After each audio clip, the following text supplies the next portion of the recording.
So hello student, my name is Vijay. आप सभी लोगों का बहुत बहुत स्वागत है इस ई पाठशाला की वीडियो लेक्चर सीरीज में। क्लास 11th और 12th के बच्चों के लिए पॉलिटिकल साइंस का बहुत अच्छी तरीके से इस कंप्लीट पैकेज वीडियो में हमने आपको सारी चीजें देने की कोशिश करी है। करना क्या होगा, अगर मान लीजिए कि आपको वीडियोस देखनी है तो आप जाइए, आप हमारी प्लेलिस्ट सर्च आउट कर सकते हैं। प्लेलिस्ट हमने वीडियो के डिस्क्रिप्शन में लिंक दे दिया है, एक एक करके सारी वीडियो आप देख सकते हैं। अब मान लीजिए कि आपको नोट्स चाहिए, तो नोट्स के लिए क्या है दोस्तों, नोट्स के लिए हमने ये सारे के सारे नोट्स फ्री ऑफ कॉस्ट अपने ई पाठशाला ऐप पे अपलोड किया हुआ है। और हमने ये सारी चीजें बच्चों को बहुत ही मतलब कम प्राइजेस में रखी हुई है, 9 रुपए में रखी हुई है हमने। कोई 9 रुपए बड़ी बात नहीं है जब आपको ये सारी की सारी चीजें एक्सेस हो जाती है। सो आई होप ये वीडियो आपको मदद करेगी अपनी प्रिपरेशन के लिए। जल्द ही हम लोग लाइव सेशन करने वाले हैं सारे बच्चों के लिए, चाहे वो 11th क्लास के बच्चे हिस्ट्री वाले हो, पॉलिटिकल वाले हो, ज्योग्राफी वाले हो।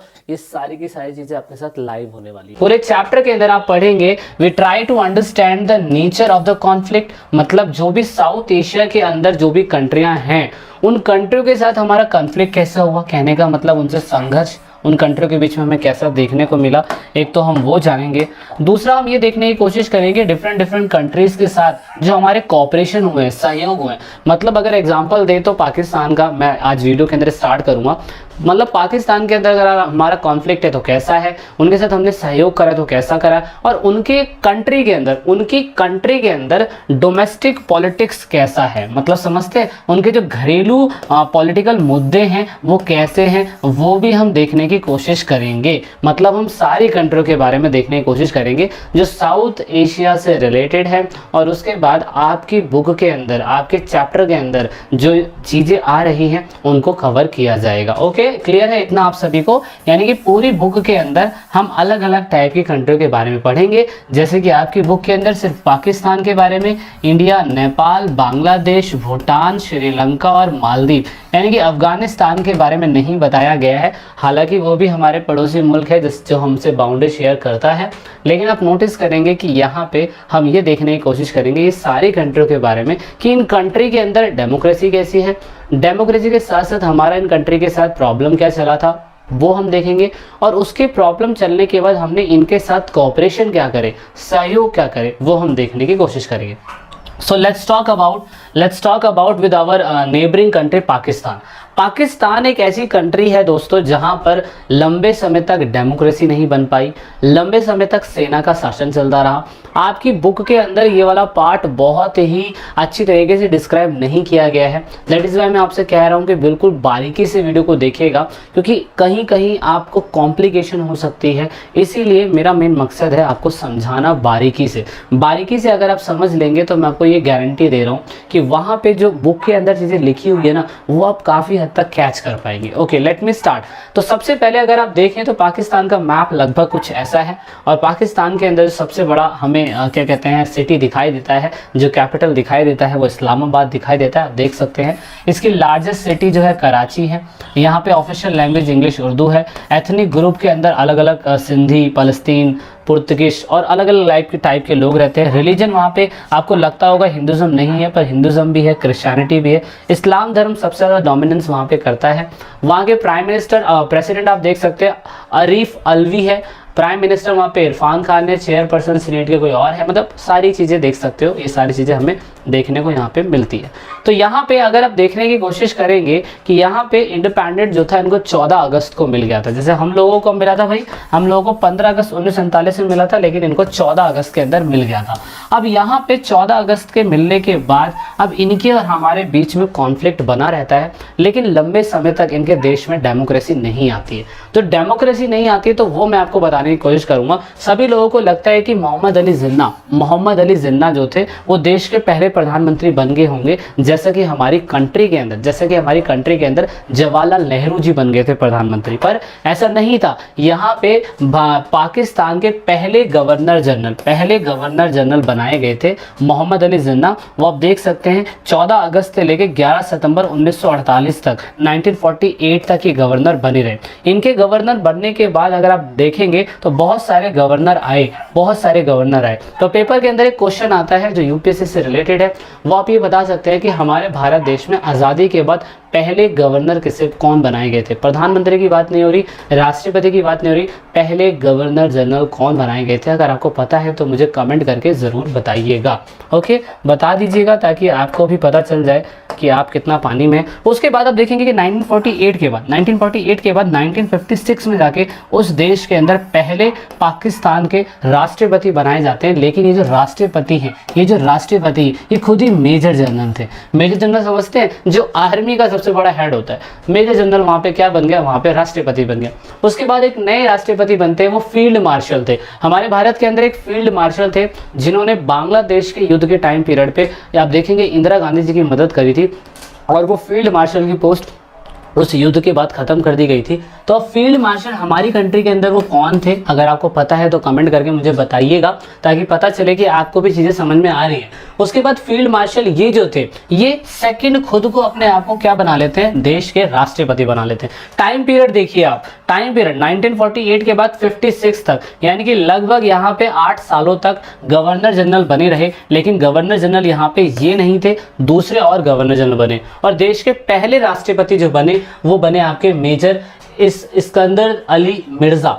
ये पहले बने और इनका 1948 तक ये देश में राष्ट्रपति बने रहे, और देश में फिर से राष्ट्रपति बने 1948 से 69 तक। देख रहे कितने टाइम पीरियड तक राष्ट्रपति बने रहे। तो आप देखेंगे कि यहाँ पे लंबे समय तक सैन्य शासन, सेना का शासन जो था वो सेना का शासन ही चलता रहा लंबे समय तक। तो जब लंबे समय तक सेना का शासन चलता रहा बच्चों, तो फिर आप नोटिस करेंगे कि यहाँ पे सेना की ही चलेगी। और यहाँ पे आप देखेंगे, ये देखिए यहाँ पे जो फील्ड मार्शल अयूब खान थे, जिस समय पे 1948 से 69 तक बने रहे, तो आप नोटिस करेंगे उस टाइम पे देश के अंदर कोई भी प्रधानमंत्री की पोस्ट थी ही नहीं। तो कितनी बुरी चीज है। मतलब एक तो आर्मी का सबसे बड़ा हेड, क्या कहते हैं आपका अयूब खान जी, जो 1958 से लेकर 69 तक प्रधान और राष्ट्रपति बने रहे, और सेना के सबसे बड़े हेड रहे। उस समय पे कोई भी प्रधानमंत्री नहीं था। तो आप नोटिस करेंगे इसी बीच हमारे देश के अंदर 1965 के अंदर एक युद्ध हुआ था, इंडिया और पाकिस्तान का, अगर आपको याद हो अच्छी तरीके से, जिसमें जय जवान जय किसान का नारा लाल बहादुर शास्त्री जी ने लगाया था,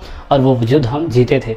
दूसरा, उसके बाद एक और सैनिक का कोई हेड आता है जिन्हें आप जनरल याहिया खान बोलते हैं। मतलब इतने लंबे समय तक यहाँ पे मेजर जनरल, ये भी एक जनरल थे, ये फील्ड मार्शल थे, ये भी एक जनरल थे, मतलब जनरल ही यहाँ पे राष्ट्रपति बन रहे। बट दोनों में खासियत क्या है, इनके टाइम पीरियड पे प्रधानमंत्री नहीं थे, इनके टाइम पीरियड पे प्रधानमंत्री की पोस्ट दे दी गई। मतलब ये ऐसे कैसे हो रहा है, ऐसे कैसे देश चलाया जा रहा है। यहाँ पे क्या हो रहा है कि अपने हिसाब से इस सिस्टम को चला रहे हैं ये लोग, जब चाहते हैं प्रधानमंत्री रखते हैं, जब चाहते हैं प्रधानमंत्री नहीं रखते हैं। लेकिन सबसे इंपॉर्टेंट चीज आपके लिए जानने के लिए ये रहेगी कि जिस टाइम पीरियड तक, जब तक पॉलिटिक्स में कॉन्स्टिट्यूशन को सही तरीके से माना नहीं जाएगा, कॉन्स्टिट्यूशन की रजामंदी सही तरीके से नहीं होगी, जब तक देश नहीं चलाया जा सकता। और पाकिस्तान के अंदर 3 राष्ट्रपति आके चले गए।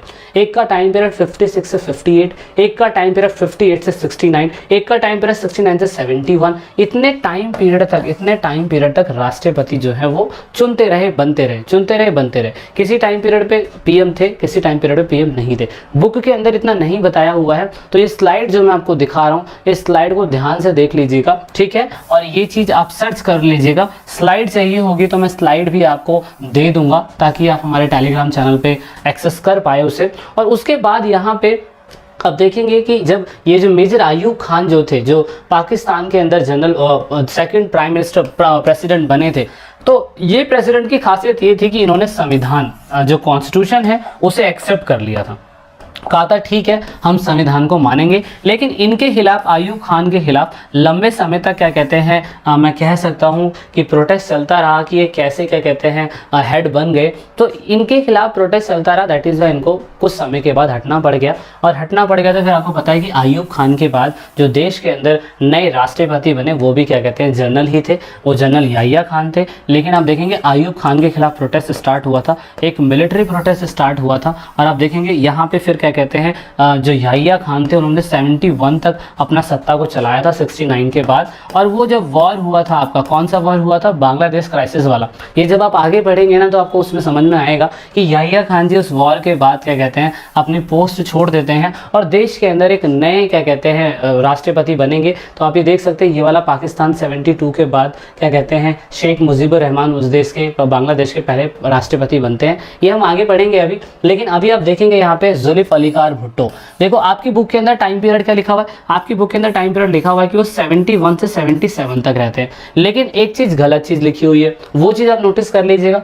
जुल्फ़िकार भुट्टो 71 के अंदर राष्ट्रपति तो बनते हैं लेकिन वो 73 तक ही राष्ट्रपति रहते हैं। और आप देखेंगे इस टाइम पीरियड पे कोई भी पीएम नहीं है, नो पीएम, इसमें कोई पीएम ही यहाँ पे नहीं है, कोई भी पीएम यहाँ पे नहीं है, ठीक है। अगर कोई भी पीएम यहाँ पे नहीं है तो फैजल इलाही चौधरी जो है इनको नया राष्ट्रपति अपॉइंट किया जाता है जो 73 से 78 तक रहते हैं। तो इस टाइम पीरियड पे ये क्या करते हैं जुल्फ़िकार भुट्टो, वो अपने आप को पीएम बनवा लेते हैं। तो इस हिसाब से इनकी जो पाकिस्तान पीपल्स पार्टी थी ना वो आप देखेंगे काफ़ी लंबे समय तक पाकिस्तान के अंदर राज कर रही थी, इसलिए इनका टाइम पीरियड 1971 से 77 तक दिखाया गया है आपकी बुकों के अंदर। अब वो किस हिसाब से दिखाया गया वो आपको यहाँ पे क्लियर हो गया होगा। मतलब इतनी खराब व्यवस्था चल रही है कि राष्ट्रपति प्रधानमंत्री बन जा रहा है और कभी कभार राष्ट्रपति सेना का हेड हो जा रहा है, कभी कभार कुछ हो रहा है। तो इसी वजह से ना उस देश के अंदर लोकतंत्र की व्यवस्था ठीक नहीं चल पाई और उसके बाद जनता भी सरकार के खिलाफ कुछ बोल नहीं पा रही थी, क्योंकि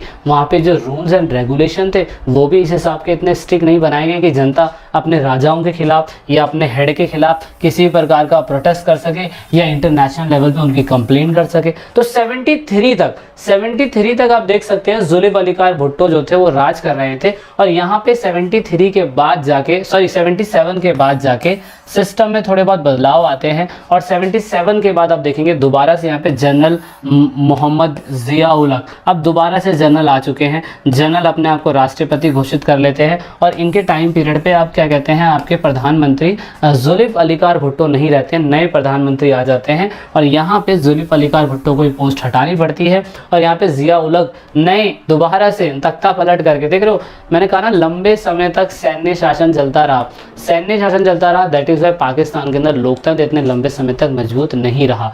और यहाँ पे ज़िया-उल हक ने बेनज़ीर जुल्फ़िकार भुट्टो को 77 में उनकी सरकार से हटा दिया और सरकार से हटाने के बाद यहाँ पे उनके खिलाफ 1982 के अंदर प्रो डेमोक्रेसी मूवमेंट चलाया गया। प्रो डेमोक्रेसी मूवमेंट का मतलब ये चलाया गया कि बहुत से ऐसे लोग थे जिन्होंने डेमोक्रेसी को बढ़ावा देने के लिए मूवमेंट चलाया, क्योंकि इससे पहले कितनी बार हो चुका था ऐसा कि राष्ट्रपति जो था वो सैन्य का ही हेड हमेशा बार बार बने जा रहा था।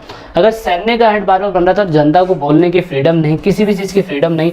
इसलिए आप देखेंगे इनका टाइम पीरियड 1978 से लेके 1988 तक रहा, लेकिन 1992 के अंदर इनके खिलाफ प्रोटेस्ट स्टार्ट हो गया था। तो जब प्रोटेस्ट स्टार्ट हो गया था तो जनता वहाँ की कह रही थी भैया हमें चाहिए आज़ादी, पाकिस्तान मांगे आज़ादी, आज़ादी स्पीच की, आज़ादी बोलने की, आज़ादी धरना की। सो दैट इज़ वाई फिर आप नोटिस करेंगे यहाँ पे जनरल शेख ज़िया-उल हक जो थे वो 1998 के अंदर मर जाते हैं और 1998 के मरने के बाद फिर आप देखेंगे व्यवस्थाओं में बदलाव आता है।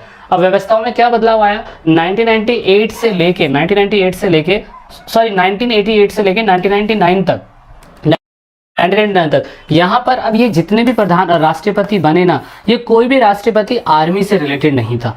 अब आपको पता है कि हमारे देश के अंदर जो राष्ट्रपति होता है उसकी नामात्र शक्ति होती है। हमारे देश में प्रधानमंत्री की चलती है, तो प्रधानमंत्री जिस समय राष्ट्रपति किसी भी आर्मी का हेड नहीं था तो उस टाइम पीरियड पे दो ही पॉलिटिकल पार्टी थी जिनके बीच में क्या चलता रहा, जिनके बीच में क्या कहते हैं कॉम्पिटिशन चलता रहा। कॉम्पिटिशन क्या चलता रहा कितने टाइम पीरियड से, लगभग 1998 से लेके 2001 तक, ठीक है। क्या है चलता रहा ये मैं बता देता हूँ। 1998 से लेके 2001 तक दो ही पार्टियों के बीच में कॉन्फ्लिक्ट चलता रहा, जिनमें से बेनज़ीर भुट्टो जो थी वो पाकिस्तान पीपल्स पार्टी यानी कि जो जुल्फ़िकार भुट्टो थी उनकी बेटी, वो कुछ टाइम तक प्रधानमंत्री बनी, देख सकते हैं 11वीं बनी, 13वीं बनी। और उसी बीच में अवामी लीग, मुस्लिम अवामी लीग की जो पार्टी के नवाज शरीफ थे वो 12वें बने, 14 बने और 20वें प्रधानमंत्री बने। तो इनके बीच में ये कंपटीशन चलता रहा। ये 20वें जब प्रधानमंत्री बने तो वो बात की बात है, लेकिन आप देखेंगे ये कब तक बने रहे, ये बनी रही इस बीच में। यहाँ पे मैं आपको दिखाना चाहूँगा ये, तो ये देखो भुट्टो यहाँ भुट्टो भुट्टो, ठीक है, ये भुट्टो भुट्टो का 3 टाइम पीरियड है। फिर यहाँ पे 3 टाइम पीरियड नवाज शरीफ नवाज शरीफ नवाज शरीफ नवाज शरीफ, तो 4 बार ये बने राष्ट्रपति, मतलब देखो सॉरी प्रधानमंत्री, देख रहे हो। तो मतलब इतने टाइम पीरियड में जब ये राष्ट्रपति बने रहे तो 4 प्रधानमंत्री उस समय होके निकल गए। उसके बाद जब वसीम साजद बने, जब वो बने तो वहाँ पे कुरैशी और भुट्टो प्रधानमंत्री बनी। उसके बाद जब ये फारूक लहरी बने तो वहाँ पे भुट्टो, खलीद और शरीफ बने। तो मतलब कहने का मतलब इतने टाइम पीरियड तक 1998 से लेकर 2001 तक मिलिट्री का शासन तो नहीं रहा, लेकिन जो प्रधानमंत्री बने उनकी वैल्यू और उनकी सिचुएशन अलग अलग बनी रही। इसीलिए आपके टाइम पीरियड में आपकी बुक के अंदर दिखाया हुआ है कि जो बेनज़ीर भुट्टो हैं वो पाकिस्तान पीपल्स पार्टी की वो हेड थी उस टाइम पीरियड में प्रधानमंत्री के लिए। इसलिए 1998 से 1997 तक उनका टाइम पीरियड चला था, ठीक है ना। तो ये इतना आपकी बुक के अंदर इतना डीपली समझाने की कोशिश नहीं करी गई है। और यहाँ पे फिर आप नोटिस करेंगे कि यहाँ पे उस टाइम पीरियड पे नवाज शरीफ भी प्रधानमंत्री बने थे, लेकिन फिर फाइनली 2001 के बाद इतने टाइम तक सैन्य शासन नहीं था, लेकिन दोबारा 2001 के अंदर जाके दोबारा से शेख जनरल परवेज मुशर्रफ उन्होंने 2001 के अंदर रेफरेंडम पास करवा के 2008 तक अपना शासन चलाया। और 2008 तक जिन्होंने जब अपना शासन चलाया तो इस टाइम पीरियड पे ना तो बेनज़ीर भुट्टो थी और ना तो शेख क्या कहते हैं नवाज शरीफ थे। तो इस टाइम पीरियड पर आप देखेंगे 1999 से लेकर 2008 के टाइम पीरियड तक, मतलब लगभग 2001 से 2008 के टाइम पीरियड पे ये जनरल परवेज मुशर्रफ जो थे वो हेड बने रहे। अब इस सिचुएशन में आप देख सकते हैं कि पाकिस्तान कहाँ डेवलप करेगा, कैसे डेवलप करेगा। सिचुएशन देश के अंदर ही ठीक नहीं है तो जनता सोचे कितनी लाचार हो चुकी होगी, कितनी ज़्यादा प्रॉब्लम से जूझ रही होगी। तो ये सारी दिक्कतें हैं। तो पाकिस्तान में डेमोक्रेसी ना आने का कारण नंबर 1 ये है कि यहाँ पे ज़्यादातर जो डोमिनेंस देखा गया है वो मिलिट्री ग्रुप का देखा गया, बड़े बड़े धर्म गुरुओं का देखा गया, बड़े बड़े भूस्वामियों का देखा गया और बड़े बड़े अभिजात वर्गों का देखा गया। इन लोगों का डोमिनेंस ज़्यादा देखा गया, दैट इज़ वाई यहाँ पे आप देखेंगे डेमोक्रेसी वहाँ बन नहीं पाती है। दूसरा, पाकिस्तान जो था वो इंडिया से हमेशा कॉन्फ्लिक्ट करता रहा, 1944 में, 1965 में, 1999 में, है ना, बहुत उन्होंने वॉर करे हमारे साथ। दैट इज़ वाई आप देखेंगे 1971 के अंदर भी हमारा वॉर हुआ। तो इन वॉर की वजह से ना उनकी कंट्री के अंदर जो मिलिट्री ग्रुप था, प्रो मिलिट्री ग्रुप, जो बहुत सारे संगठन जो मिलिट्री को बढ़ावा देना चाहता है उनको बढ़ावा मिला। दैट इज उस कंट्री के अंदर लंबे समय तक वहाँ पे सैन्य शासन रहा। दूसरा, वहाँ पर इंटरनेशनल सपोर्ट कोई भी नहीं रहा उनके पास। मतलब किसी कंट्री के अंदर, जैसे कि अभी इजराइल है, इजराइल के अंदर एक कॉन्फ्लिक्ट चल रहा है तो आप देखेंगे कि वहाँ पे यूएन और क्या कहते हैं दूसरी बड़ी बड़ी कंट्रियाँ, अमेरिका, ये इंटरफेयर कर रही है, लेकिन यहाँ पे पाकिस्तान के अंदर कोई इंटरफेयर कर ही नहीं रहा था। तो ये रीज़न आप लिख सकते हैं कि पाकिस्तान में अगर डेमोक्रेसी नहीं बन पा रही है तो उसके डेमोक्रेसी ना बनने का कारण क्या है। 2 कारण ये भी लिख सकते हैं। नंबर 1, यूनाइटेड स्टेट को ये लगता है कि अगर वेस्टर्न कंट्रीज को अगर हमने क्या कहते हैं मिलिट्री ऑथराइजेशन के लिए बढ़ावा दिया तो सिंपल सी बात है इसमें उनका अपना खुद का फायदा है। मतलब पाकिस्तान के अंदर अगर प्रो मिलिट्री ग्रुप अगर बनता रहेगा तो सिंपल सी बात है अमेरिका अपने वेपन्स को बेच पाएगा, जैसे वो सीरिया के अंदर बेचता है।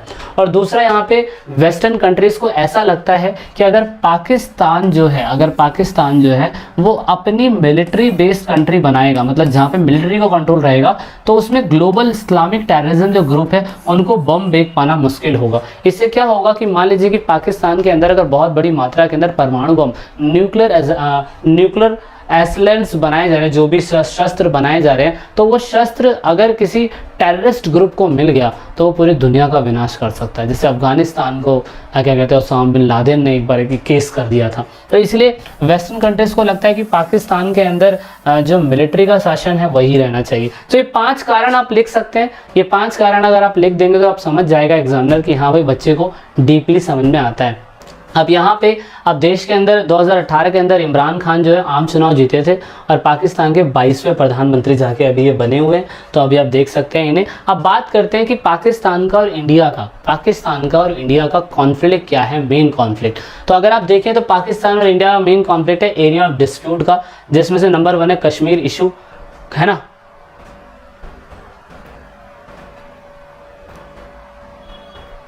ठीक है, एरिया ऑफ डिस्प्यूट में नंबर 1 पॉइंट अगर आप देखें तो कश्मीर इशू है। कश्मीर इशू में आपको पता है कि 1948 के अंदर जब हमारा युद्ध हुआ था इनसे, तो इन्होंने कुछ हिस्सा जो था, ये वाला हिस्सा और ये वाला हिस्सा, जैसे आप POK बोलते हैं, पाकिस्तान ऑक्युपाइड कश्मीर, ये हिस्सा अभी इन्हीं के पास है। दूसरा फिर आप देखेंगे इसे हम LOC बोलते हैं, ये LOC है। और यहाँ पे क्या कहते हैं, कारगिल युद्ध भी हुआ था। कारगिल युद्ध कब हुआ था मुझे कमेंट करके जरूर बताइएगा। ये कश्मीर का डिस्प्यूट है। आपको पता होगा कि हमने सनी देओल की एक मूवी बनाई थी कि तुम दूध मांगोगे तो हम खीर देंगे और तुम कश्मीर मांगोगे तो हम चीर देंगे, क्योंकि हमें लगता है कि राजा हरि सिंह जी जो है वो ये ज़मीन हमारे नाम करके चले गए थे, तो इसीलिए भारत को लगता है कि ये हिस्सा हमारा है। तो इस हिसाब से अभी मोदी जी ने, आपको पता है, 370 धारा यहाँ पे ख़त्म कर दिए। और ये वाला हिस्सा जो है वो लाइन ऑफ एक्चुअल कंट्रोल है, जिसे आप LAC बोलते हैं। एक मैकमोहन लाइन भी बनाई गई है, उसके बारे में हम आगे डिस्कस करेंगे, ये मैकमोहन लाइन क्या है, ठीक है। अच्छा, तो दो इश्यूज हम, पहला इशू आया हमें एरिया डिस्प्यूट में, जिसमें भी हमने कश्मीर इशू को समझ लिया। और यहाँ पे जो कश्मीर इशू है वो इशू अभी तक सॉल्व नहीं हुआ है। आप देखते हैं कि वो कब सॉल्व होता है। दूसरा इशू है सियाचिन ग्लेशियर। तो सियाचिन ग्लेशियर आप देख सकते हैं 70 किलोमीटर के लेंथ में फैला हुआ है। इसका एल्टीट्यूड आप देख सकते हैं इतने मीटर हाइट पे है। टेम्परेचर वहाँ पे 70 डिग्री माइनस रहता है। तो हमें लगता है कि कहीं ना कहीं ये सियाचिन ग्लेशियर का जो हिस्सा है, यहाँ से पाकिस्तान घुसपैठ कर सकता है, तो इसलिए हमारी यहाँ तैनाती हमेशा रहती है। तो ये एक डिस्प्यूट का एक स्ट्रैटेजिक डिस्प्यूट बना हुआ है, इशू बना हुआ है कि सियाचिन ग्लेशियर का हिस्सा जो है किसके अंडर में आना चाहिए। हालांकि वो हमारे अंडर में ही है, लेकिन हमें लगता है कि कहीं ना कहीं वो किसी ना किसी जगह से केस फायर कर सकता है। दूसरा इशू है आर्म रेस को लेके। अगर आप देखें तो हम लोगों ने 1998 के अंदर पहला सफल परमाणु परीक्षण करा था, और उसी टाइम पीरियड पे वहाँ पे पाकिस्तान ने भी न्यूक्लियर टेस्ट क्या कहते हैं करा था। और ये न्यूक्लियर टेस्ट जो था चिदगाई हिल्स के ऊपर हमें देखने को मिलता है। और इसके बाद पाकिस्तान और इंडिया के बीच में तो ऐसी रेस लगी कि मानो चाइना जो है उनको बहुत बड़ी मात्रा के अंदर सप्लाई कर रहा है बम, और वो बहुत तेज़ी से बहुत आगे निकल रहा है। तो ये एक बुरी चीज़ है हमारे भारत के लिए। दूसरा यहाँ पे हमें क्या लगता है कि जो इंटेल सर्विस इंटेलिजेंस जो क्या कहते हैं, यहाँ पे पाकिस्तान के एक इंटेलिजेंस ग्रुप है जो दुनिया के अंदर कहते हैं कि नंबर 1 पे है। वो हमारे भारत के खिलाफ ऐसे अभियान चलाता रहता है जो हमारे भारत की अखंडता और एकता के लिए खतरा है। तो यहाँ पे पाकिस्तान ब्लेम क्या करता है कि वो सिंध और बलूचिस्तान लोगों को इंडिया कहता है कि यार तुम्हें अलग हो जाना चाहिए, तुम बहुत बड़े दिक्कत में हो, है ना। और यहाँ पे ये आप देख सकते हैं सिंध और बलूचिस्तान का हिस्सा है जिसमें हमें लगता है कि इन्हें अलग हो जाना चाहिए। तो पाकिस्तान कितना सा हिस्सा बचेगा, है ना। तो ये है। दूसरा फिर यहाँ पे पाकिस्तान जो है, पाकिस्तान के ऊपर हम क्लेम करते हैं कि वो हमारे इंडिया के अंदर मिलिटेंट को भेजते हैं, जिससे आप देखते हैं अटैक होता है। जैसे पुलवामा अटैक हुआ था, ये अटैक जो हुआ था, ये अटैक हमें लगता है कि पाकिस्तान हमारे कश्मीर के अंदर मिलिटेंट भेजता है, उनको ट्रेन करता है और पैसा देता है, और ऐसे ऐसे ये हमले करवा देता है। तो ये बहुत बढ़िया इशू है। दूसरा फिर अगर हमने संबंध सुधारे हैं तो संबंध सुधारने का तरीका ये है कि हमें बेटर ट्रेड करना चाहिए। हमने रिलैक्स्ड वीज़ा नॉर्म्स बनाए हैं जिससे कोई भी बंदा हमारी कंट्री के अंदर पाकिस्तान से आ सकता है। बहुत जगह पे हम लोगों ने इनके साथ शिखर सम्मेलन करे हैं, जैसे कि ब्रिक्स नहीं है, सॉरी, एक शार्क है, उसके अंदर ये इन्वॉल्व हैं पाकिस्तान के। दूसरा, हमने दोनों कंट्री के बीच में ट्रेन और क्या कहते हैं बसों की सर्विस स्टार्ट करी है। ट्रेन सर्विस कौन से स्टार्ट करी है, आप उनका नाम बता सकते हैं, पेपर के पॉइंट ऑफ व्यू से ये बहुत इंपॉर्टेंट चीज़ हो सकती है। फिर दूसरा, हम लोगों ने interference of social activities and the prominent personalities, हमने क्या करा है कि पाकिस्तान की बहुत सी प्रोमिनेंट पर्सनालिटी जो हमारी कंट्री के अंदर आती हैं, काम करती हैं, जैसे कि आपको पता है हमारे उस्ताद नुसरत फ़तेह अली खान साहब ji, the greatest leader in this world, जो बहुत अपने काम की वजह से फेमस है। आतिफ असलम हैं, और बहुत से ऐसे एक्टर्स हैं जो पाकिस्तान से बिलोंग करते हैं लेकिन भारत के अंदर काम कर रहे हैं एज एक्टिंग करियर के अंदर। तो ये चीज़ हमने करी है उनसे अच्छे रिलेशन बिल्डअप करने के लिए। और बाकी और भी डिस्प्यूट जो है वो हमें देखने को मिलते हैं, हो सकते हैं।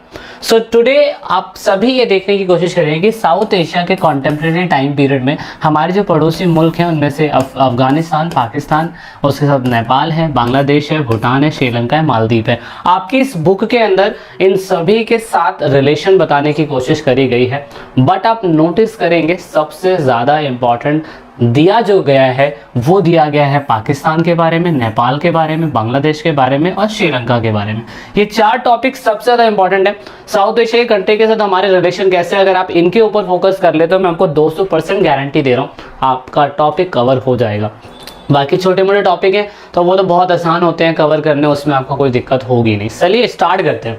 तो हमने वीडियो के पहले पार्ट के अंदर पाकिस्तान से रिलेटेड बात कर ली थी। अब हम इस पार्ट के अंदर बांग्लादेश के बारे में बात करेंगे। तो ये बांग्लादेश वही बांग्लादेश है, अगर आपको याद हो हम लोग कब आज़ाद हुए थे, 1947 में। और 1947 के अंदर अगर हम लोग आज़ाद हुए थे तो आपको याद होगा 14 अगस्त 1947 के दिन ही पाकिस्तान जो था वो आज़ाद हुआ था।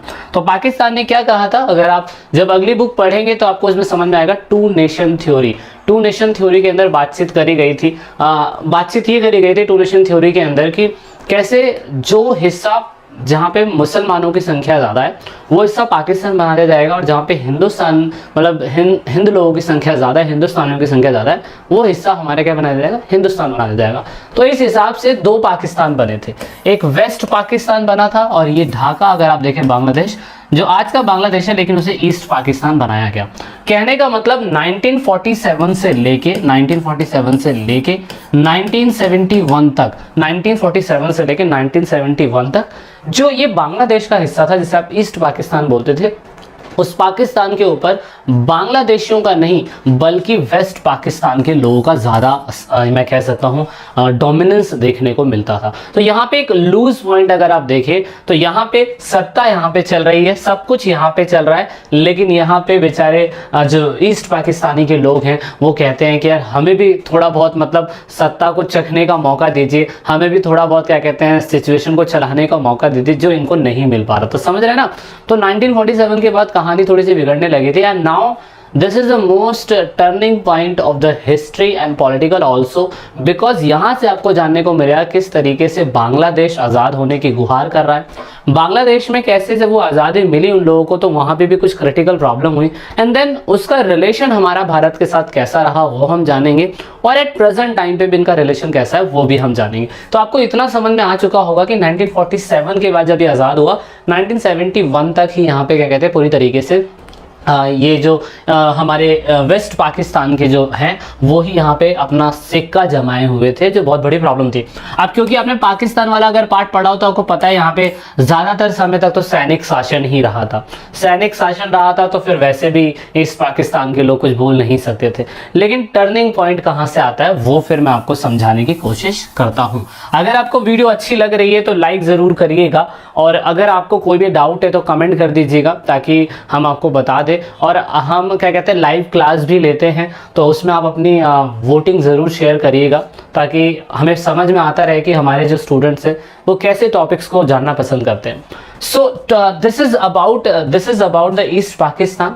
और यहाँ पे आप देखेंगे कैपिटल जो इसकी ढाका है, और यहाँ पे अगर आप देखने की कोशिश करेंगे तो पाकिस्तान की जो है वो इस्लामाबाद, यहाँ ये इस्लामाबाद है, और वहाँ पे जो ये वाला पाकिस्तान था वहाँ की कैपिटल जो है वो ढाका है। तो लार्जेस्ट सिटी जो है यहाँ पे कराची आपको देखने को मिलेगी।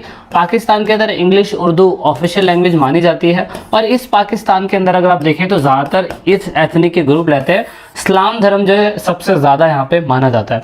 लेकिन अगर हम यहाँ पाकिस्तान इस वाले ईस्ट पाकिस्तान की देखें जो आज का बांग्लादेश है, उसमें सबसे ज़्यादा एथनिक ग्रुप बंगाली लोगों का था। मतलब ये लोग मुसलमान तो थे, इस्लाम धर्म को मानते तो थे, लेकिन ये बंगाली मुसलमान थे। तो आपको ये समझना होगा यहाँ पे दूसरे मुसलमान हैं, सिंधी है, फ़लस्तीन है ना, पंजाबीज़ है, और भी मतलब बलोच लोग हैं, बहुत सारे टाइप के एथनिक ग्रुप यहाँ पे रहते थे।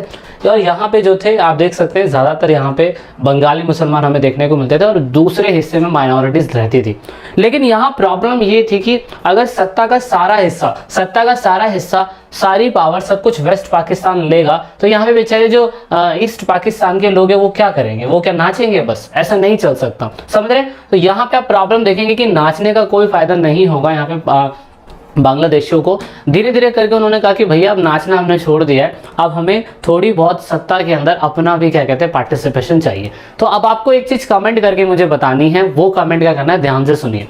आपको ये बताना है कि 1947 से पहले जो हमारा क्या कहते हैं वेस्ट पाकिस्तान था, ये वाला वेस्ट पाकिस्तान, इस पाकिस्तान के अंदर कौन कौन सी पार्टियां ध्यान से सुनिएगा, कौन कौन सी पार्टियां जो पीएम के चुनाव के अंदर आई थी, वो पार्टियों के नाम आपको हमें कमेंट में शेयर करने हैं, बताने हैं कि वो पार्टियां कौन कौन सी थी। वो आपके इन फ्यूचर के लिए भी बहुत ज़्यादा, जब आप यूपीएससी की प्रिपरेशन करेंगे तो उसका लिंक आपको कहीं ना कहीं मिलेगा, ठीक है, तो उसे कमेंट करिएगा। तो ये चीज़ मैंने आपको बता दी और मैंने आपको रीज़न भी बता दिया कि यहाँ पे ये लोग कहने लग गए थे कि भैया हमें क्या कहते हैं थोड़ी बहुत सत्ता दीजिए, हम नाचने के लिए यहाँ पे इतने लंबे समय तक नहीं बैठे हुए। सो दैट इज़ वाई यहाँ पे अब यहाँ पे कॉन्फ्लिक्ट स्टार्ट होता है। और जब कॉन्फ्लिक्ट स्टार्ट होता है तो फिर आप देखेंगे 1971 के अंदर फिर आप नोटिस करने की शुरुआत कीजिए कि यहाँ पे भेदपूर्ण रवैया पाकिस्तान की गवर्नमेंट ने अपनाना चालू कर दिया, किसके लिए, ईस्ट पाकिस्तान के लोगों के लिए। लेकिन 1971 के बाद फिर आप देखेंगे एक मजबूत क्या कहते हैं जो Pakistan government towards the east Pakistan, यहाँ पे डिस्क्रिमिनेशन हुआ, लेकिन उसकी वजह से स्ट्रॉन्ग पॉपुलर मूवमेंट चलाया गया, स्ट्रॉन्ग पॉपुलर मूवमेंट, जिसमें क्या कहा गया, जिसमें ये कहा गया कि भैया हमें भी अपने क्या कहते हैं उसको चलाना है, उसको क्या कहते हैं अपने देश के अंदर हमें राज करना है, अपनी कंट्री के अंदर हमें राज करना है। सो दैट इज़ आप देखेंगे 1971 के बाद वहाँ पे इलेक्शन होते हैं और इलेक्शन होने के बाद शेख मुजीबुर रहमान की सरकार, अगर आप देखें शेख मुजीबुर रहमान की सरकार जो थी वो जीत जाती है। और जीतने के बाद फिर आप देखेंगे कि यहाँ पे शेख मुजीबुर रहमान जो है उनको मतलब सबसे पहले आपको एक स्टोरी जाननी है, सॉरी मैंने बताया नहीं, कहने का मतलब ये था कि 1971 के अंदर जो वहाँ पे क्या कहते हैं अवामी लीग पार्टी थी, वो अवामी लीग पार्टी जो बहुत अच्छी तरीके से जीत गई थी। और जीतने के बाद ये कहा गया था कि अब जो ईस्ट पाकिस्तान का हिस्सा है, जो आज बांग्लादेश का हिस्सा है, उस बांग्लादेश के अंदर अब आप नोटिस करेंगे कि नई तरीके की सरकार बनने की शुरुआत हो जाएगी। लेकिन 1971 के अंदर अगर वेस्ट पाकिस्तान की तरफ देखें तो वहाँ पे जनरल का शासन रहा था, ज़्यादातर आर्मी के लोगों का शासन रहा था। और इसी वजह से उन्होंने क्या करा कि जो आज का बांग्लादेश है उनके खिलाफ क्या कहते हैं, उन्होंने कहा कि नहीं हम ये चीज़ मानेंगे नहीं। तो ये चीज़ बिल्कुल गलत थी। उन्होंने कहा कि हम ये चीज़ मानेंगे नहीं, तो अगर वो नहीं मानेंगे तो फिर क्या करेंगे। सो दैट इज़ वाई वहाँ पे जो बांग्लादेश का हिस्सा था वहाँ पे पॉपुलर मूवमेंट स्टार्ट हुआ और कहा कि हमें सरकार का बाइकआउट करना चाहिए। सो दैट इज़ वाई यहाँ पे क्या हुआ था कि उसके बाद पहला कॉन्स्टिट्यूशन बांग्लादेशी लोगों का 1971 के अंदर बनने की शुरुआत होनी चालू हो गई थी। तो आप देखेंगे 4 नवंबर 1975 के दिन इसको रेटिफाई करा गया, इफेक्टिव में से 72 के अंदर लाया गया। तो बहुत लंबा समय लग गया था कि बांग्लादेश का अपना खुद का क्या कहते हैं यहाँ पे क्या कहते हैं अपने खुद का संविधान बनाना, अपना खुद का देश बनाना। यहाँ पे शेख मुजीबुर रहमान जो थे आप देख सकते हैं अवामी लीग के ये हेड थे और इसलिए शेख मुजीबुर रहमान जो थे वो देश के पहले राष्ट्रपति जाके बनते हैं। और यहाँ पे फिर आप नोटिस करते हैं इन्होंने एक गलत काम कर दिया, इन्होंने एक संशोधन पास कर दिया, क्योंकि 1972 के अंदर तो बांग्लादेश का नया कॉन्स्टिट्यूशन बना ही बना था। और जब नया कॉन्स्टिट्यूशन बना था और देश के अंदर पहले राष्ट्रपति देख सकते हो आप ये थे, उस टाइम पे पीएम जो थे आप देख सकते हैं ये थे। लेकिन इन्होंने क्या करा, इन्होंने अपनी शक्ति का गलत इस्तेमाल करते हुए प्रेसिडेंशियल ऑर्डर लगा दिया और ये कहा कि पार्लियामेंट के अंदर राष्ट्रपति की चलेगी बस। और राष्ट्रपति की चलेगी तो ये वही सिस्टम है जैसे आप संसदीय राष्ट्रपति शासन प्रणाली बोलते हैं। अमेरिका जैसे हिस्से में होता है ना, अमेरिका के अंदर सिर्फ राष्ट्रपति की चलती है लेकिन वहां पे पीएम नहीं होता है, तो इसलिए राष्ट्रपति की चलती है। लेकिन शेख मुजीबुर रहमान ने क्या करा 1975 के अंदर शेख मुजीबुर रहमान ने एक अमेंडमेंट पास करवाया। और एक अमेंडमेंट पास करवाने के बाद फिर आप नोटिस करेंगे शेख मुजीबुर रहमान की जो सरकार थी वो पूरी तरीके से शेख मुजीबुर रहमान की सरकार जो है गिरने की कगार पे आ जाती है। क्यों? क्योंकि ऐसा शासन जो मतलब पहले भी इतने लोग दब रहे थे उनके अंदर, इतने सारे लोग इतने सालों से वैसे भी वो वेस्ट पाकिस्तान के अंडर में जी रहे थे, इतनी लंबी क्रांति होने के बावजूद भी शेख मुजीबुर रहमान ने ऐसा लॉ पास कर दिया तो जो बिल्कुल गलत था, है ना। सो दैट इज वाई फिर यहाँ पे अब देखिए यहाँ पे भारत का रोल भी रहा था, ठीक है, भारत का रोल रहा था कि भारत ने कैसे बांग्लादेश को आज़ाद करवाया। उसके बारे में इसमें डिस्कशन नहीं है क्योंकि मैंने बताया था कि पहले हम इस देश की राजनीति जानेंगे, इनका पास जानेंगे, फिर हमारे इनसे क्या डिस्प्यूट है, फिर इनसे क्या कोऑपरेशन है, हम इतना ही जानने की कोशिश करेंगे। तो यहाँ पे क्या हुआ, अवामी लीग को छोड़कर सभी दलों की समाप्ति कर दी गई। पहला कहा गया कि भाई संसदीय राष्ट्रपति सरकार की शासन रहेगा, मतलब राष्ट्रपति चलाएगा। और दूसरा उन्होंने बोला कि सारी पार्टियां हट जाएगी, सिर्फ अवामी लीग पार्टी रहेगी। ये चाइना वाली पॉलिसी कर दी इन लोगों ने, सिंगल पॉलिसी मतलब सिंगल पार्टी सिस्टम कर दिया, ये बिल्कुल गलत कर दिया। और हुआ क्या, फिर हुआ ये कि जनवरी 24 जनवरी 1975 के दिन फिर आप नोटिस करेंगे उनकी हत्या करवा दी जाती है। ठीक है, हत्या करवा दी जाती है उनकी। तो आप नोटिस करेंगे अवामी लीग के जो हेड थे शेख मुजीबुर रहमान, उनकी हो जाती है हत्या। और फिर उसके बाद क्या कहते हैं, पहले ये राष्ट्रपति बनते हैं और फिर दोबारा प्रधानमंत्री भी अपने आप को क्या कहते हैं अपॉइंट करवा लेते हैं। सेम ऐसा जैसे पाकिस्तान के अंदर चल रहा था। तो आप देखेंगे कि यहाँ पे उनका 75 के अंदर असैसिनेशन हो जाता है, उनको मार दिया जाता है। मारने का कारण सिंपल सा वही था कि उन्होंने जो रायता फैलाया हुआ था वो लोगों को पसंद नहीं आ रहा था। फिर यहाँ पे 1979 के अंदर फिर दोबारा सैन्य शासन जो है फिर दोबारा आ जाता है। यहाँ पे 1975 के बाद फिर दोबारा शासन आता है, वो है जियाउर रहमान। जियाउर रहमान जो है देश के अंदर पूरी तरीके से भागदौड़ संभालते हैं, लेकिन फिर इनकी भी हत्या करवा दी जाती है। इनकी भी हत्या करवा देती है। ये चीफ स्टाफ वहाँ के बांग्लादेश के थे, लेकिन इनकी हत्या करवा दी जाती है। और यहाँ पे आप देखेंगे नए जनरल की अपॉइंटमेंट होती है, नए जनरल की अपॉइंटमेंट होती है, जिन्हें आप देख सकते हैं जनरल HM इरशाद। तो इरशाद करके इनका नाम है। ये दोबारा से क्या कहते हैं राष्ट्रपति जो है वहाँ पे बनाए जाते हैं। यहाँ पे अब ये तीसरे राष्ट्रपति जाके बन रहे हैं, जो आप देखेंगे कि सेम वही सिचुएशन जो है पाकिस्तान वाली ही चल रही है। राष्ट्रपति शासन लग जा रहा है, दोबारा से सेना का कोई हेड आ जा रहा है, उनको मार दिया जा रहा है। PM की पोस्ट कभी होती है कभी नहीं होती है। यहाँ पे सिंगल पार्टी सिस्टम कर दिया गया अमेंडमेंट के थ्रू। सो फाइनली जनता बहुत ज़्यादा मतलब दुखी थी। सो फाइनली क्या हुआ, फाइनली ये हुआ कि यहाँ पे लास्ट हुसैन महमूद इरशाद करके जो थे ये आते हैं। लेकिन आप देखेंगे कि यहाँ पे पॉपुलर मूवमेंट फाइनली चलता है। और फाइनली पॉपुलर मूवमेंट जैसे पाकिस्तान के अंदर चला था, पॉपुलर मूवमेंट चलता है। और यहाँ पे फिर बांग्लादेश के अंदर 1991 के बाद देखेंगे सिंगल पार्टी सिस्टम हटा के मल्टी पार्टी सिस्टम कर दिया गया। और जैसे नॉर्मली बेसिस पे चुनाव होता है वैसे ही चुनाव होने लगे। तो ये 1991 के बाद मतलब कहाँ पे 1972 के अंदर इनका कॉन्स्टिट्यूशन बन गया था, लेकिन लंबे समय तक आते आते 1991 तक फिर मल्टी पार्टी सिस्टम चलाया गया। और देन फाइनली जैसे नॉर्मली चुनाव होते हैं वैसे ही होते रहे। तो ये अच्छा सिस्टम था। और फिर फाइनली सब कुछ हैप्पी हो गया। और उसके बाद फूल वूल दिए गए, आप समझ सकते हैं यहाँ पे।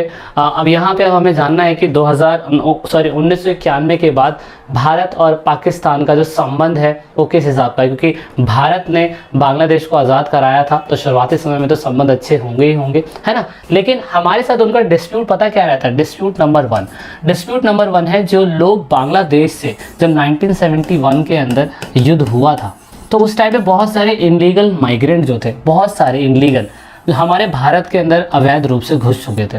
और जब अवैध रूप से घुस चुके थे तो फिर आप नोटिस करेंगे वेस्ट बंगाल से क्या कहते हैं बांग्लादेश से वेस्ट बंगाल में इतने लोग आए, त्रिपुरा में आए, असम में आए, दिल्ली में, महाराष्ट्र में, मेघालय में। ये सारी रिपोर्ट मैंने निकाली है 2011 से 13 के बीच में। लेकिन आप नोटिस करेंगे 1971 से 1991 तक भी लोग माइग्रेट होकर भारत के अंदर आए हुए होंगे। तो इसीलिए आपको पता होगा कि हमारे देश के अंदर क्या कहते हैं जो हमारे होम मिनिस्टर थे उन्होंने पूरी तरीके से NRC लाने वाले थे। NRC आपको पता है लाया जा रहा था ताकि हम लोग जितने भी बांग्लादेशी लोग हैं जो हमारे भारत देश के ऊपर आए थे उनको बाहर निकाला जा सके। तो ये एक मुद्दा चल रहा था। NRC अगर आपने सुना हो तो बहुत ज़्यादा वो फैला हुआ था उसके बारे में न्यूज़ में। और ये एक सबसे बड़ा डिस्प्यूट हमारा उनसे रहता है। और हमने यही कहा था कि भैया जो लोग हमारे भारत के अंदर इनलीगल माइग्रेंट आए हैं हम उनको निकाल के आपके दोबारा क्या कहते हैं कंट्री के अंदर जो है वो भेज देंगे, मतलब बांग्लादेश में भेज देंगे। लेकिन शेख हसीना जी कह रही कि नहीं भैया हम उन्हें वापस नहीं लेंगे। तो ये भी एक डिस्प्यूट था, लेकिन डिस्प्यूट है ये। दूसरा डिस्प्यूट क्या है, sharing the Ganga and Brahmaputra river. तो यहाँ पे आप देख सकते हैं कि ब्रह्मपुत्र है और ये गंगा रिवर का पानी, अगर यहाँ पे हमने गंगा का पानी रोक दिया तो यहाँ पे बांग्लादेश को नहीं मिलेगा।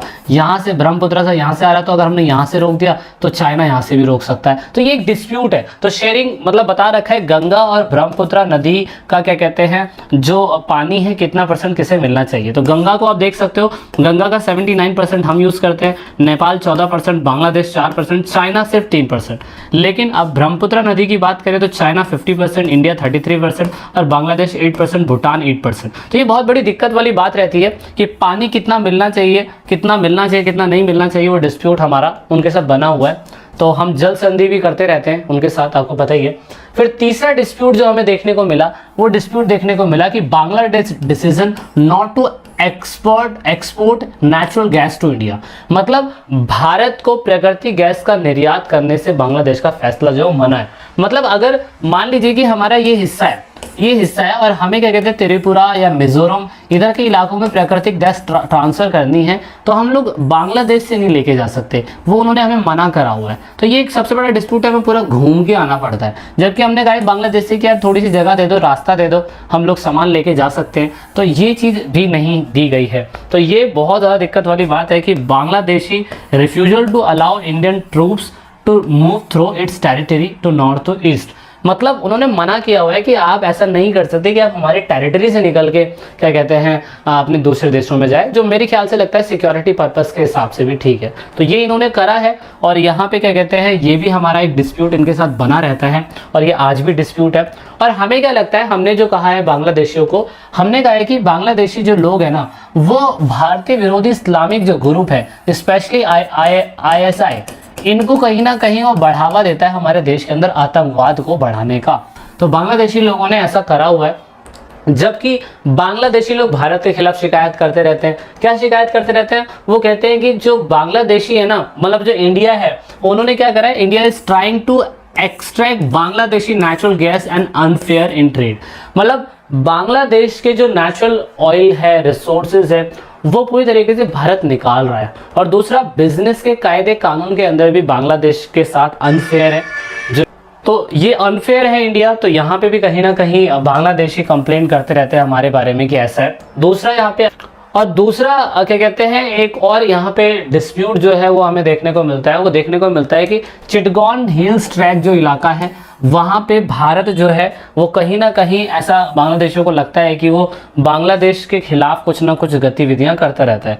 तो ये भी है। और India behave like a regional bully over the sharing of water river, मतलब और यहाँ पे इंडिया ये दिखाने की कोशिश करता है कि वो बहुत बड़ा क्या कहते हैं, बहुत बड़ा वो है, मैं कह सकता हूँ क्षेत्र में, तो इसीलिए वो कहीं ना कहीं बांग्लादेश को खराब करता रहता है या बांग्लादेश को नुकसान पहुँचाता रहता है। तो ये एक डिस्प्यूट बांग्लादेश और भारत को एक दूसरे से लगता है, लेकिन हमने क्या करा है, हमने दोनों के बीच में एक तो बेहतर ट्रेड के लिए, बेहतर इकोनॉमिक रिलेशन के लिए स्टेप लिया है ताकि हम दोनों के बीच में इकोनॉमिक स्टेप अच्छा ले सके।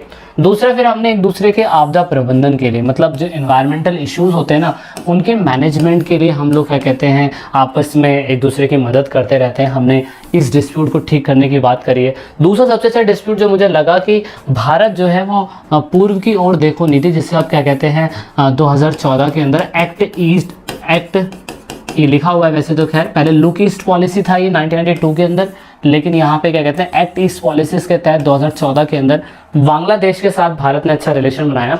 और ये कहा गया है, क्या कहा गया है वो मैं अगली स्लाइड में दिखाता हूँ। ये एक अच्छी चीज़ है। अगर बांग्लादेशियों को लगता है कि भारत उनके खिलाफ कुछ कर रहा है और भारत को लगता है कि बांग्लादेश उनके खिलाफ कुछ कर रहे हैं, तो हमने क्या करा, हमने करा कि ठीक है ऐसा करते हैं कि इन 2015 दे एक्सचेंज सर्टन इनक्लेव्स। मतलब वो क्या करेंगे, कुछ ऐसे इनक्लेव्स बनाएंगे कि भारत की कुछ गुप्त एजेंसी बांग्लादेश के अंदर होगी और बांग्लादेशों की कुछ गुप्त एजेंसी भारत के अंदर होगी, जिससे क्या होगा, दोनों की सिक्योरिटी जो है वो बनी रहेगी। तो आप देख सकते हैं कि enclaves of India in Bangladesh 111 है, 111 इनक्लेव्स है। दूसरा, enclaves of Bangladesh in India 51 है। इन दोनों का साइज लगभग 70 स्क्वायर किलोमीटर तक फैला हुआ है। इसका मेन मकसद क्या है, इसका मेन मकसद यह है कि ताकि बांग्लादेश भी बचा रह सके और इंडिया भी बचा रह सके। तो ये हमने एक दूसरे के साथ करने की कोशिश करी है, ऐसे इनक्लेव्स बनाए हैं ताकि इन फ्यूचर कोई दिक्कत ना हो। तो ये करंट टॉपिक है, यहाँ पे भी एग्जामिनर आपसे पूछ लेता है। सो आई होप आपको इतना समझ में आया होगा। ये सारे हमने रिलेशन को ठीक करने का और बाद में उनसे जो डिस्प्यूट हमारा चल रहा है उनको ठीक करने के लिए हमने एट प्रेजेंट टाइम पे स्टेप लिए हुए हैं। सो आई होप आपको समझ में। तो आप देख सकते हैं शुरुआती समय से अगर रिलीजन की बात करी जाए तो हिंदू धर्म, हिंदू स्टेट नेशन है ये। बुद्धिज़्म के भी कुछ परसेंटेज में लोग रहते हैं और बाकी तो खैर फिर कुछ परसेंटेज में अलग अलग कैटेगरियां भी रहती है। डोमिनेंस ज़्यादातर नेपाल में नेपालीज लोगों का ज़्यादा हमें देखने को मिलता है। और गवर्नमेंट अगर स्ट्रक्चर की बात करी जाए, गवर्नमेंट स्ट्रक्चर की, तो आप देखेंगे फेडरल स्ट्रक्चर जो है वो हमें देखने को मिलता है। ये मैं एट प्रेजेंट टाइम की बता रहा हूँ। वहाँ पे प्रेसिडेंट भी है, वाइस प्रेसिडेंट भी है और साथ में हमारे प्राइम मिनिस्टर भी है, चीफ जस्टिस ऑफ इंडिया भी है। आप यहाँ पे कैपिटल देख सकते हैं, काठमांडू इज द कैपिटल, जहाँ पे आपको पता है नेपाल में एक बार भूकंप भी आया था तो काठमांडू में बहुत ज़्यादा इफेक्ट हमें देखने को मिला था। और साथ में यहाँ पे ऑफिशियल लैंग्वेज जो है आप देख सकते हैं नेपाली यहाँ पे ऑफिशियल लैंग्वेज है। 2011 के अकॉर्डिंग इतने percentage of Hinduism, Buddhism, Islamic लोग जो है नेपाल के अंदर रहते हैं। तो this is about the present situation of Nepal. But अगर हम पास्ट की बात करें, बच्चों, तो जैसे कि आपने बांग्लादेश के बारे में पढ़ा और आपने साथ में पाकिस्तान के बारे में पढ़ा, तो आपने उसमें पढ़ा क्या, आपने उसमें ये देखा कि किस तरीके से वहाँ की कंट्री के अंदर जो डोमिनेंस था वो ज़्यादातर किन लोगों का था, डोमिनेंस वहाँ पे ज़्यादातर आप देखेंगे तो डोमिनेंस वहाँ पे मिलिट्री का ज़्यादा था। और इस कंट्री के अंदर मिलिट्री डोमिनेंस नहीं था, इस कंट्री के अंदर लंबे समय से राजा का शासन था। ठीक है, तो हम जानने की कोशिश करेंगे मोनार्की टू डेमोक्रेसी, यानी कि राजतंत्र से लोकतंत्र कैसे हुआ और लोकतंत्र के बाद भारत से उनका संबंध कैसा हुआ। So let's talk about monarchy system. अगर आप शुरुआती समय से देखें तो ये हिंदू किंगडम राज्य है और यहाँ पे राजा का शासन था। तो आप देख सकते हैं कि राजा यहाँ पे शुरुआती समय से राज कर रहे थे। आप लास्ट राजा आप देख सकते हैं बीरेंद्र बील विक्रम करके शाहदेव इन्हें बोलते हैं, ये किंग ऑफ नेपाल थे। 1972 से लेके 2001 तक ये किंग ऑफ नेपाल बने रहे। तो यहाँ पे हुआ क्या, हिंदू धर्म के हिसाब से यहाँ पे राजा का शासन चल रहा था, लेकिन बहुत से प्रो डेमोक्रेसी मूवमेंट चलाए गए थे। प्रो डेमोक्रेसी मूवमेंट का मतलब जिस समय पे राजा था नेपाल के अंदर, तो उस टाइम पीरियड पे लोगों ने सोचा कि यार ऐसा क्यों ना आंदोलन चलाया जाए या ऐसा क्यों ना मूवमेंट चलाया जाए जिसमें लोगों को आज़ादी मिले। मतलब लोकतंत्र यहाँ पे था ही नहीं, राजा का शासन इतने लंबे समय से यहाँ पे चल रहा है। तो आप देखेंगे क्योंकि राजा की उस समय पे चलती थी, जिसके पास जनता है लोग उसकी सुनता है। कहने का मतलब यहाँ पे आर्मी जो थी राजा के पास थी, और राजा जब भी क्या कहते हैं मतलब जनता जो है डेमोक्रेसी की मांग करती थी, तो राजा क्या करता था, राजा अपने किंग के होने के नाते अपनी आर्मी का यूज करता था और उस मूवमेंट को दबा दिया करता था। ये काफी लंबे समय तक होता रहा, यही चलता रहा। और यहाँ पे आप देखेंगे लेकिन फाइनली 1990 के अंदर यही राजा जो है 1990 के अंदर मान जाता है और ये कहा जाता है कि king accepted to demand of new democratic situation,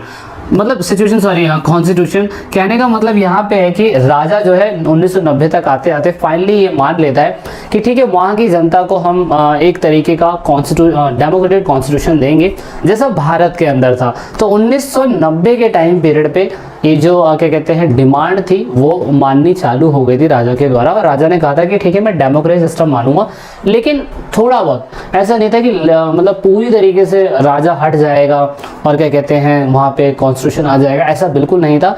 धीरे धीरे सिचुएशन ठीक होनी वहाँ पे चालू हो रही थी। तो आप नोटिस क्या करेंगे, आप नोटिस ये करेंगे कि 1990 के अंदर 1990s के टाइम पीरियड पे थोड़ी बहुत सिचुएशन ठीक होनी चालू हो गई। अच्छा ठीक है, 1990 में सिचुएशन ठीक होनी चालू हो गई, लेकिन वही एक सिक्के के दो पहलू हर चीज़ का, जहाँ पे कोई अच्छाई होती है वहाँ पे कोई बुराई भी हमें देखने को मिलती है। तो यहाँ पे सेम ऐसे हुआ कि 1990 के टाइम पीरियड में, मतलब लगभग 1990 के बाद अगर देखें तो आप नोटिस करेंगे कि वहाँ पे माओविस्ट लोगों का इन्फ्लुएंस जो था वो ज़्यादा बढ़ गया नेपाल के अंदर, और उनका एक अलग बेस बन गया। उनको लगता था कि वहाँ पे जो भी सरकार के द्वारा जो भी चीज़ें चल रही है वो एक तरीके की मैं कह सकता हूँ राजा के कंट्रोल में ही चल रही है। वो एक अलग से ही अपना सेपरेट मूवमेंट नेपाल में चलवा रहे थे माओविस्ट लोग, और लोगों का ऐसा कहना है कि माओविस्ट आइडियोलॉजी जो थी कहीं ना कहीं शुरुआती समय में नेपाल में अगर आई होगी तो माओ जेडोंग की आइडियोलॉजी जो चाइना के अंदर थी उन्हीं की आइडियोलॉजी पे बेस था, जहाँ पे माओ जेडोंग भी चाहते हैं कि राजा का शासन पूरी तरीके से उखड़ जाए और वहाँ पे जनता जो है एक ऐसा सिस्टम लेके आए कि जहाँ पे जनता के द्वारा ही सिस्टम को चलाया जाए। और यहाँ पे 1990 के बाद माओविस्ट लोग जो थे वो यहाँ पे गोरिल्ला वॉर हल्का फुल्का करते रहते थे और राजा की व्यवस्थाओं को बर्बाद करते रहते थे। तो जहाँ राजा चाह रहा था कि 1990 के अंदर डेमोक्रेटिक कॉन्स्टिट्यूशन लाया जाए, लोकतांत्रिक संविधान लाया जाए, वहाँ 1990 के अंदर अगर ये चीज़ें हो रही है माओविस्ट इन्फ्लुएंस जो है नेपाल में बढ़ रहा है, तो आप नोटिस करेंगे कि राजा क्या करेगा। तो राजा कहेगा कि भैया हटाओ ये सारी सिचुएशन। इसीलिए आप देखेंगे कि वायलेंस हो रहा था बहुत बड़ी मात्रा में, violence conflict between the Maoist gorilla, मतलब माओविस्ट गोरिल्ला वही लोग जो गोरिल्लाज, वही लोग जो अलग से डिमांड कर रहे थे, और किंग की फोर्स के बीच में, क्योंकि राजा तो वहाँ पे था ना 1990 के टाइम पीरियड पे। मैं अभी आपको बताया जो थे वो वीरेंद्र करके जो थे वो थे।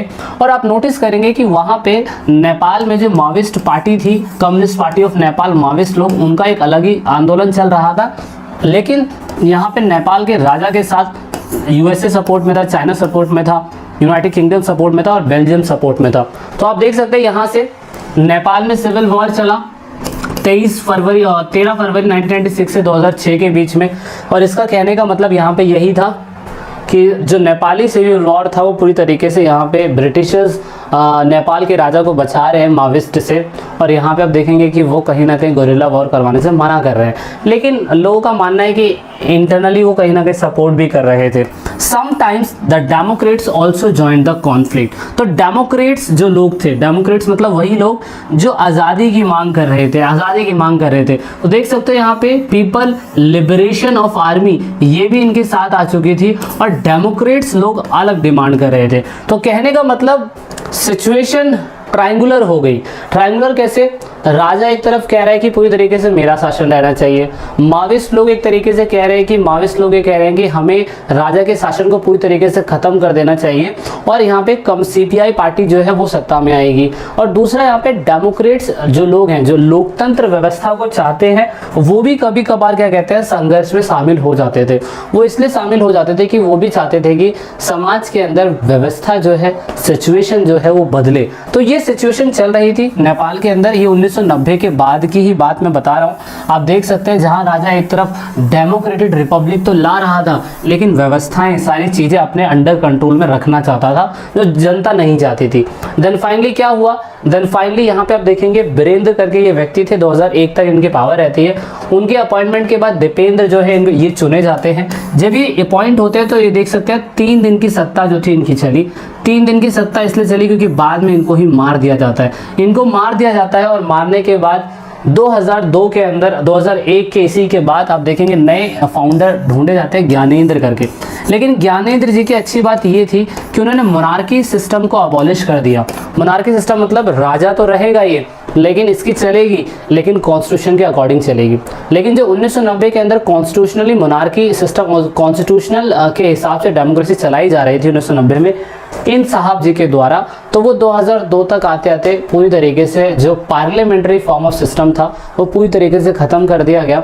और 2002 के अंदर ये बोला गया कि अब जो भी पीएम या सीएम या जो भी हेड ऑफ द अथॉरिटी चुनी जाएगी वो हमेशा क्या कहते हैं राजा के अंडर में ही होगी, यानी कि ज्ञानेंद्र के अंडर में ही होगी।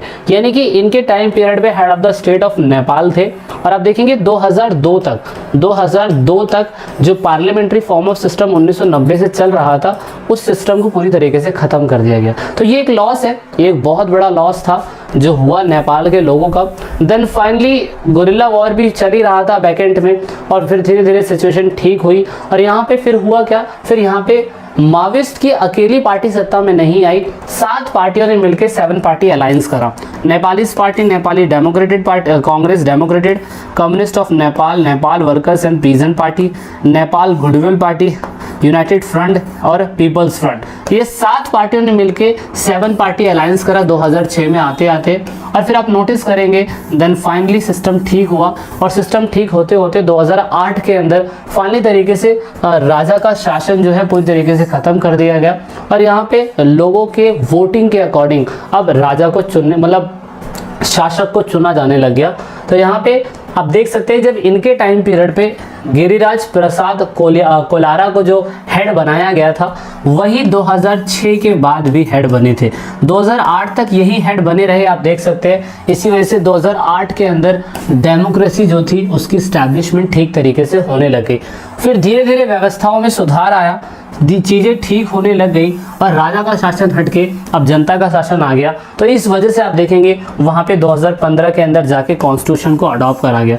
जब कॉन्स्टिट्यूशन को अडॉप्ट करा गया तो उसे कॉन्स्टिट्यूशन असेंबली ने बनाया, और मतलब ये पूरा उनका बैकग्राउंड चल रहा है कि किस तरीके से उनकी कंट्री के अंदर डेमोक्रेसी का स्टैब्लिशमेंट हुआ।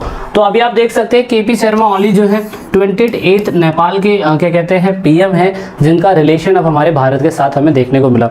मतलब ये एक कंट्री जो राजा के शासन में इतने लंबे समय से डूबी हुई थी वो 2015 के अंदर फाइनली जाके अपने कॉन्स्टिट्यूशन को अडॉप्ट करती है। तो सोचिए वो कंट्री कैसी होगी, है ना। तो इस हिसाब से आप देख सकते हैं कि ये आप यहाँ पे आप पूरी तरीके से इनका कॉन्स्टिट्यूशन बना, और देन फाइनली यहाँ पे ये पीएम बन जाते हैं। आई होप आपको समझ में आ रही होगी चीज़ें। आप बुक को टैली करेंगे तो आपको काफ़ी हद तक चीज़ें समझ में आ जाएगी। कुछ हिडन सीक्रेट्स जो है वो बुक में नहीं शेयर करे गए हैं, जो इतना डीपली मैं आपको बताने की कोशिश कर रहा हूँ। अब फाइनली क्या होता है? अब फाइनली ये होता है कि नेपाल पूरी तरीके से 2015 तक आते आते फेडरल डेमोक्रेटिक रिपब्लिक बन जाता है, और उसके बाद भारत के संबंध नेपाल के साथ फाइनली सामने आते हैं, क्योंकि भारत के अंदर 2014 के अंदर जाके पीएम नरेंद्र मोदी जो है वो चुनते हैं। और यहाँ पे केपी शर्मा ओली 38 कैंडिडेट जो प्राइम मिनिस्टर होते हैं वो भी बनते हैं। तो दोनों का संबंध, दोनों के रिलेशन अब देखने को मिलेंगे। सबसे पहला हमने क्या करा, हमने सबसे पहले नेपाल से क्या बोला कि आप लोग बिना वीज़ा बिना पासपोर्ट के हमारी कंट्री में आ जा सकते हैं। तो आप देख सकते हैं कि हमारी कंट्री के अंदर one of the favourite dish of every student momos वो हमारे नेपाल से ही हमारे भारत में आए, और ऐसी प्यारी डिश नेपाल ने हमें दी, हम उनके लिए बहुत बहुत थैंकफुल हैं। और यहाँ पे आप नोटिस करेंगे कि जो हमने उनसे रिलेशन बनाया कि आप लोग बिना पासपोर्ट बिना वीज़ा के आ सकते हैं, तो इंडिया के भी लोग वहाँ पे जाके रहते हैं। आप बहुत सारी मूवियाँ देख सकते हैं हमारे भारत की, जो क्या कहते हैं कहीं ना कहीं हम लोगों ने वहाँ पे शूट भी करी। तो ये एक अच्छी बात है, ये एक अच्छी चीज़ है कि हमने अपने फ्रेंडली कंट्री के साथ ऐसा रिलेशन बनाया कि बिना वीज़ा बिना पासपोर्ट के लोग यहाँ से एक प्लेस से दूसरे प्लेस पे आ जा सकते हैं। दूसरा एक डिस्प्यूट जो हमारा इनसे रहता है वो ट्रेड डिस्प्यूट पे रहता है। ये एक ऐसा इलाका है जहाँ पे आप देख सकते हैं कि इसमें ये डिस्प्यूट रहता है कि इस इलाके में वो चाइना से ट्रेड कर रहा है, क्या कहते हैं आपका नेपाल। तो ये डिस्प्यूटेड इलाका है। अब ये क्लियर नहीं हो पा रहा है कि ये इलाका है किसका, ठीक है। तो इस पर भी एक डिस्प्यूट बना हुआ है अभी भी। तो आप देख सकते हैं ये आपकी बुक के अंदर नहीं है, पर ट्रेड रिलेटेड डिस्प्यूट जो है आपको इसमें एक्सप्लेन करने को मिलेगा।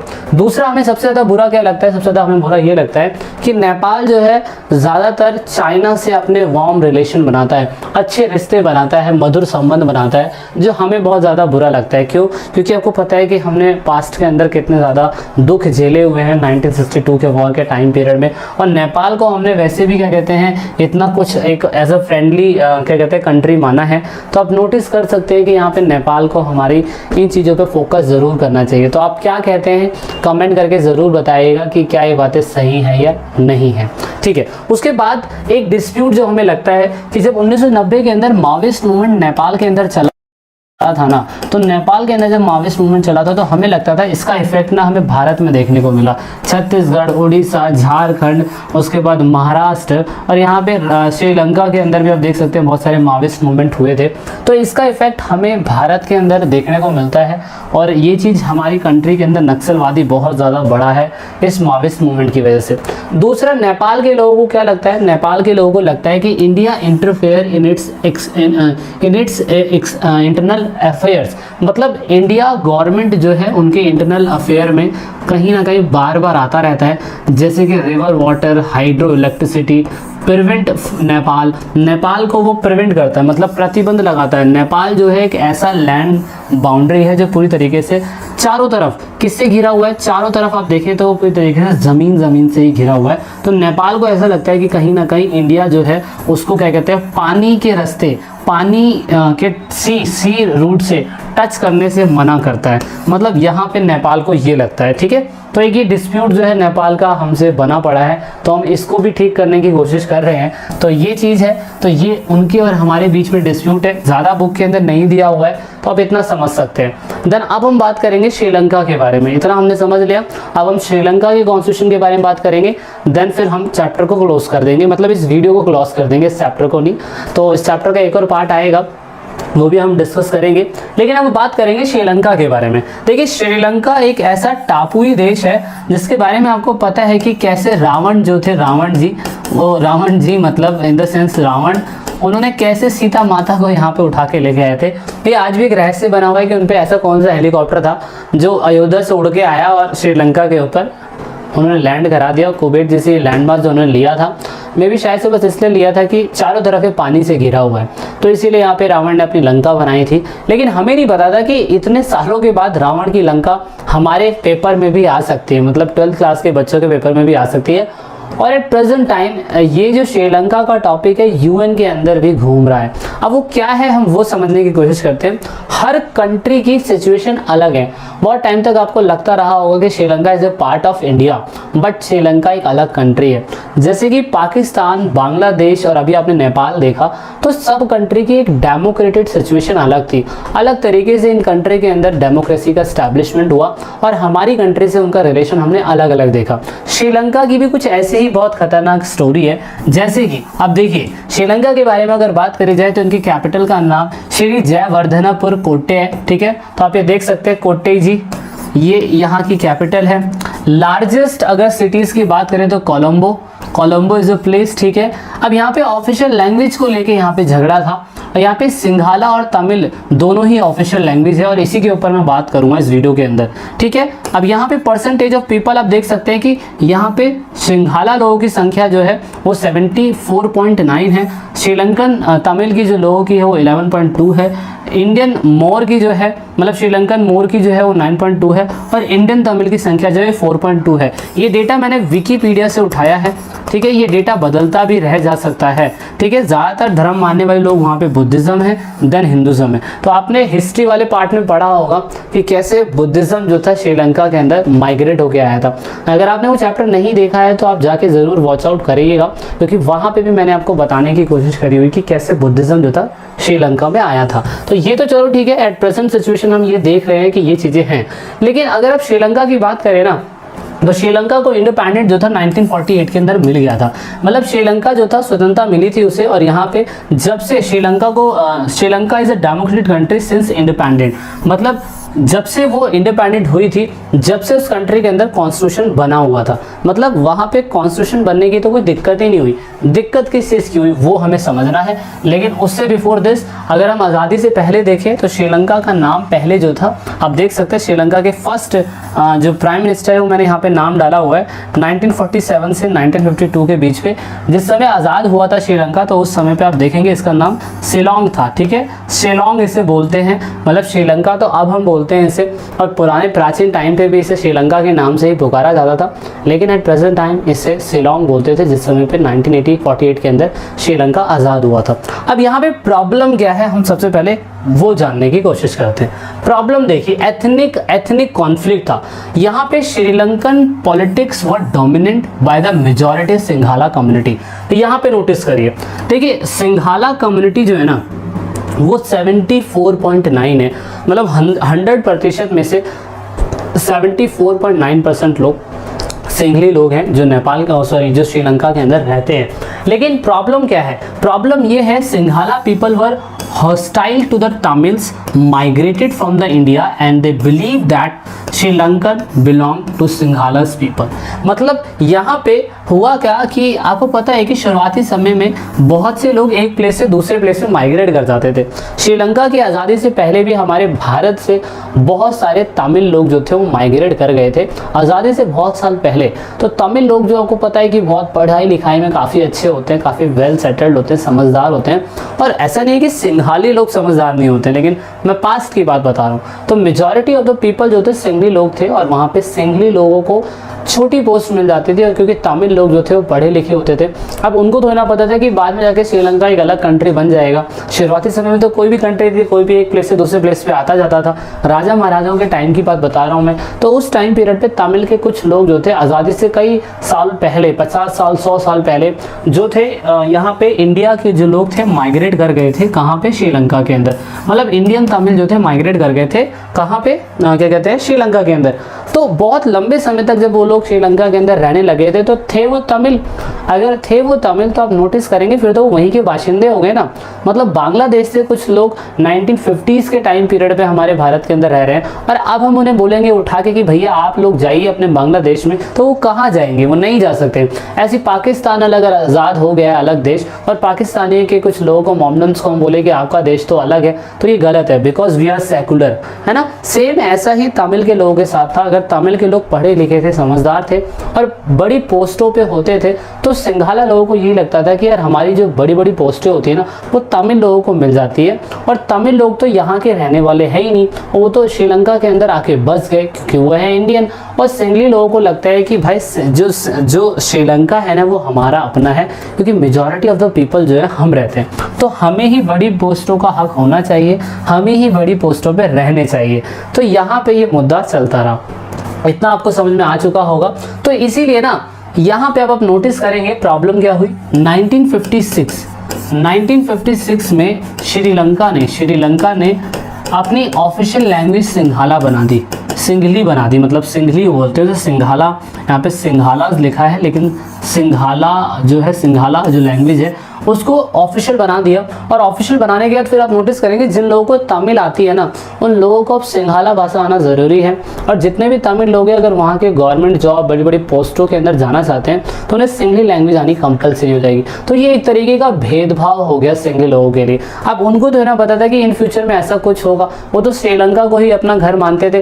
कुछ लोग जो थे वो श्रीलंकन तमिल ही थे, आज़ादी से बहुत साल पहले तक वहीं रहते थे। और कुछ लोगों ने आज़ादी के बाद भी श्रीलंका के अंदर माइग्रेशन करा है और फिर भी लोग वहाँ पे रहे हैं और अभी भी लोग वहाँ पे रह रहे हैं।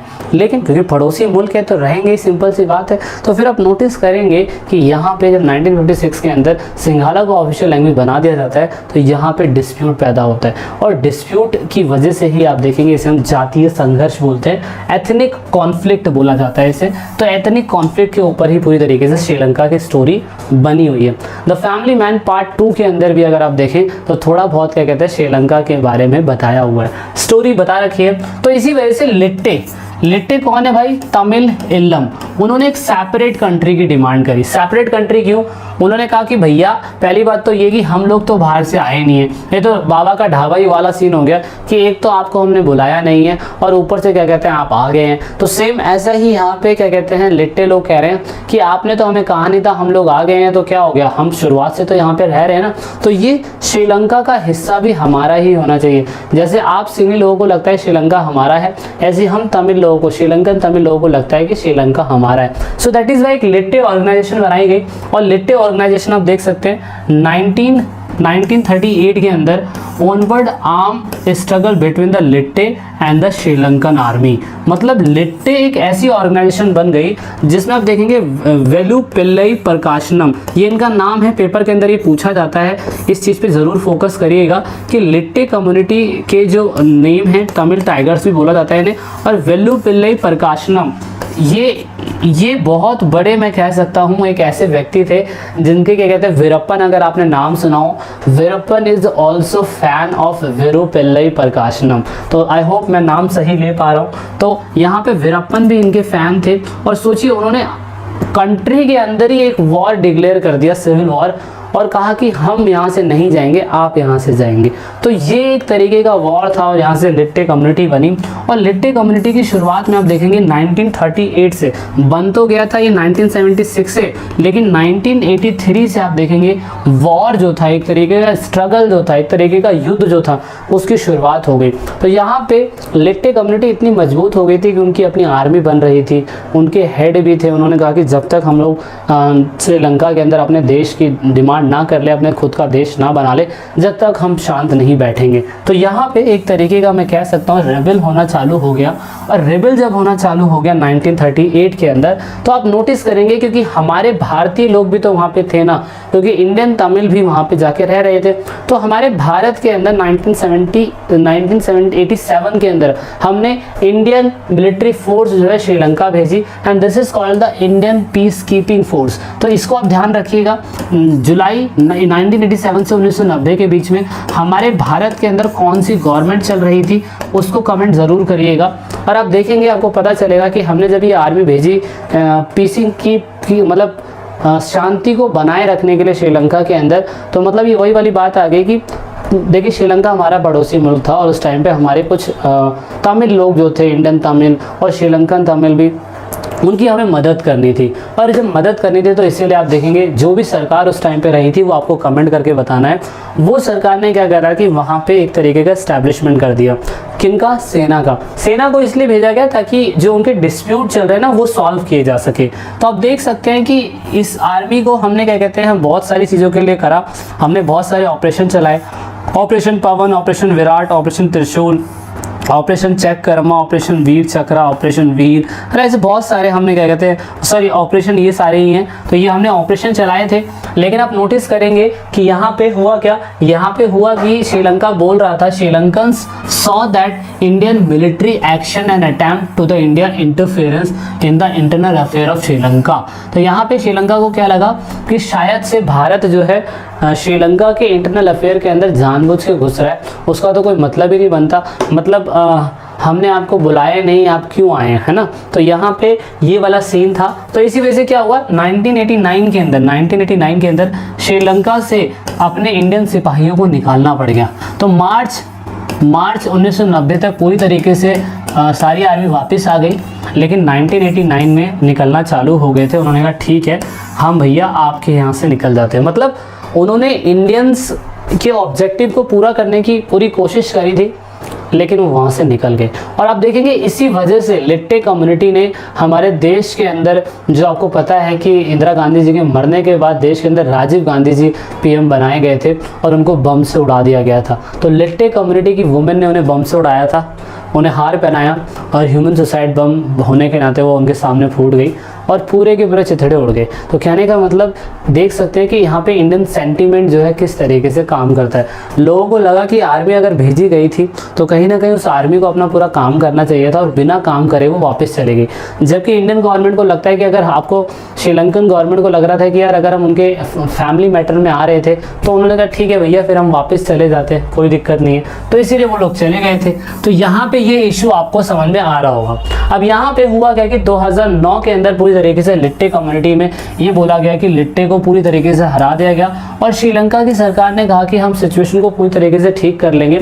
और लिट्टे कम्युनिटी की जो डिमांड थी कि अलग स्टेट बनाया जाए या हमें भी क्या कहते हैं उनकी सिंघाला ऑफिशियल लैंग्वेज ना रखी जाए, उनकी क्या कहते हैं तमिल भी ऑफिशियल लैंग्वेज होनी चाहिए, तो सेम यहाँ पे यही हुआ। फिर आपको पता है कि ये इलाका जो है ये पूरी तरीके से तमिल लोगों का था और ये पूरी तरीके से श्रीलंकन और सिंगला लोगों का था। तो यहाँ पे पूरी तरीके से क्या हुआ, पूरी तरीके से सिविल वॉर 2009 के अंदर जाके ख़त्म हुआ, जो 25 साल 9 महीने 3 वीक तक चला था। और यहाँ पे फाइनली आप क्या कहते हैं यहाँ पे तमिल और सिंघारा लोग एक साथ रहते हैं। रही करंट न्यूज़ की बात, तो करंट न्यूज़ में अभी भी यूएन के अंदर एक चार्टर पास हुआ था जिसमें श्रीलंका के ऊपर ये बताने की कोशिश करी गई कि कैसे आज भी श्रीलंका वहाँ के तमिल लोगों के ऊपर बहुत ज़्यादा गलत तरीके से व्यवहार करता है ना, बहुत डिस्क्रिमिनेशन हमें देखने को मिलता है। तो अब बात करते हैं अचीवमेंट ऑफ श्रीलंका। देखिए इतना कुछ होने के बाद भी, 2009 के होने के बाद भी श्रीलंका का इकोनॉमिक ग्रोथ बहुत तेज़ी से, पर कैप्चर इनकम देख सकते हैं इंडिया के मुकाबले में बहुत अच्छा है। और दूसरा ह्यूमन डेवलपमेंट रैंक की अगर बात करें तो अभी 2018 में ह्यूमन डेवलपमेंट रैंक आया था और वो भारत देख सकते हो, भारत कहाँ पे 130 नंबर पे और जबकि श्रीलंका जो है 76 नंबर पे। तो ये इनके अचीवमेंट है, पेपर के अंदर पूछे जाते हैं। दूसरा फिर यहाँ पे उन्होंने सक्सेसफुल अपने पॉपुलेशन को कंट्रोल करा। 1911 से लेकर 2001 की आंकड़ा देखा जाए तो उन्होंने पॉपुलेशन कंट्रोल पे भी अच्छा फोकस करा है।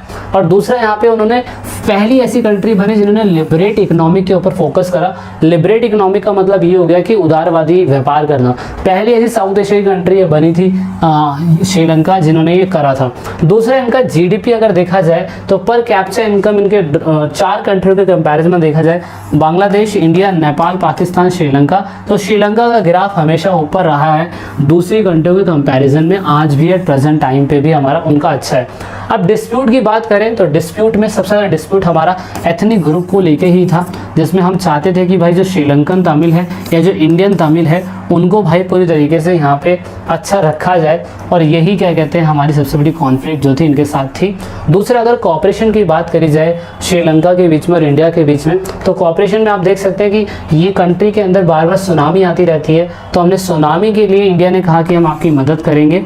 और दूसरा क्या कहते हैं यहाँ पे इंडिया ने कहा कि हम आपके साथ फ्री ट्रेड एग्रीमेंट करेंगे। ठीक है, तो ये 2 चीज़ें आपकी बुक में दी हुई है, आप इन्हें भी लिख सकते हैं। ठीक है, तो ये this is all about the so now अगर हम बात करें सबसे इंपॉर्टेंट कंट्री हमारे भूटान, अगर आप देखें तो this is not our country, हमारी पड़ोसी मुल्क। यहाँ पे आप देख सकते हैं ये वाली कंट्री सिक्किम जो है, नाथुला पोस्ट हमें यहीं से मिलता है। अगर हम चाइना से, C4 चाइना और C4 आपको पता ही क्या होता है, अगर हम उनसे रिलेशन बनाएं तो उन्होंने क्या कहते हैं हम नाथुला पोस्ट से ही अपनी कंट्री के अंदर उनको जगह देते हैं आने के लिए। ये हमने पहले ही डिस्कस कर लिया इसके बारे में, आई थिंक अगर आपको पता हो तो अगर आपने देखा है तो आप इसके बारे में अच्छी तरीके से जान सकते हैं। तो अगर हम भूटान की कंट्री की बात करें तो आप देख सकते हैं कि ऑफिशियल लैंग्वेज रिलीजन जो है आप देख सकते हैं सबसे ज़्यादा हमें बुद्धिज्म रिलीजन जो है वो ये देखने को मिलता है। डोमिनेंस भूटानी लोगों का भूटान के अंदर ज़्यादा है। गवर्नमेंट जो है वहाँ पे कॉन्स्टिट्यूशनल मोनार्की है। कॉन्स्टिट्यूशनल मोनार्की कहने का मतलब ये होता है ऐसा मोनार्की सिस्टम जिसमें संविधान तो होता है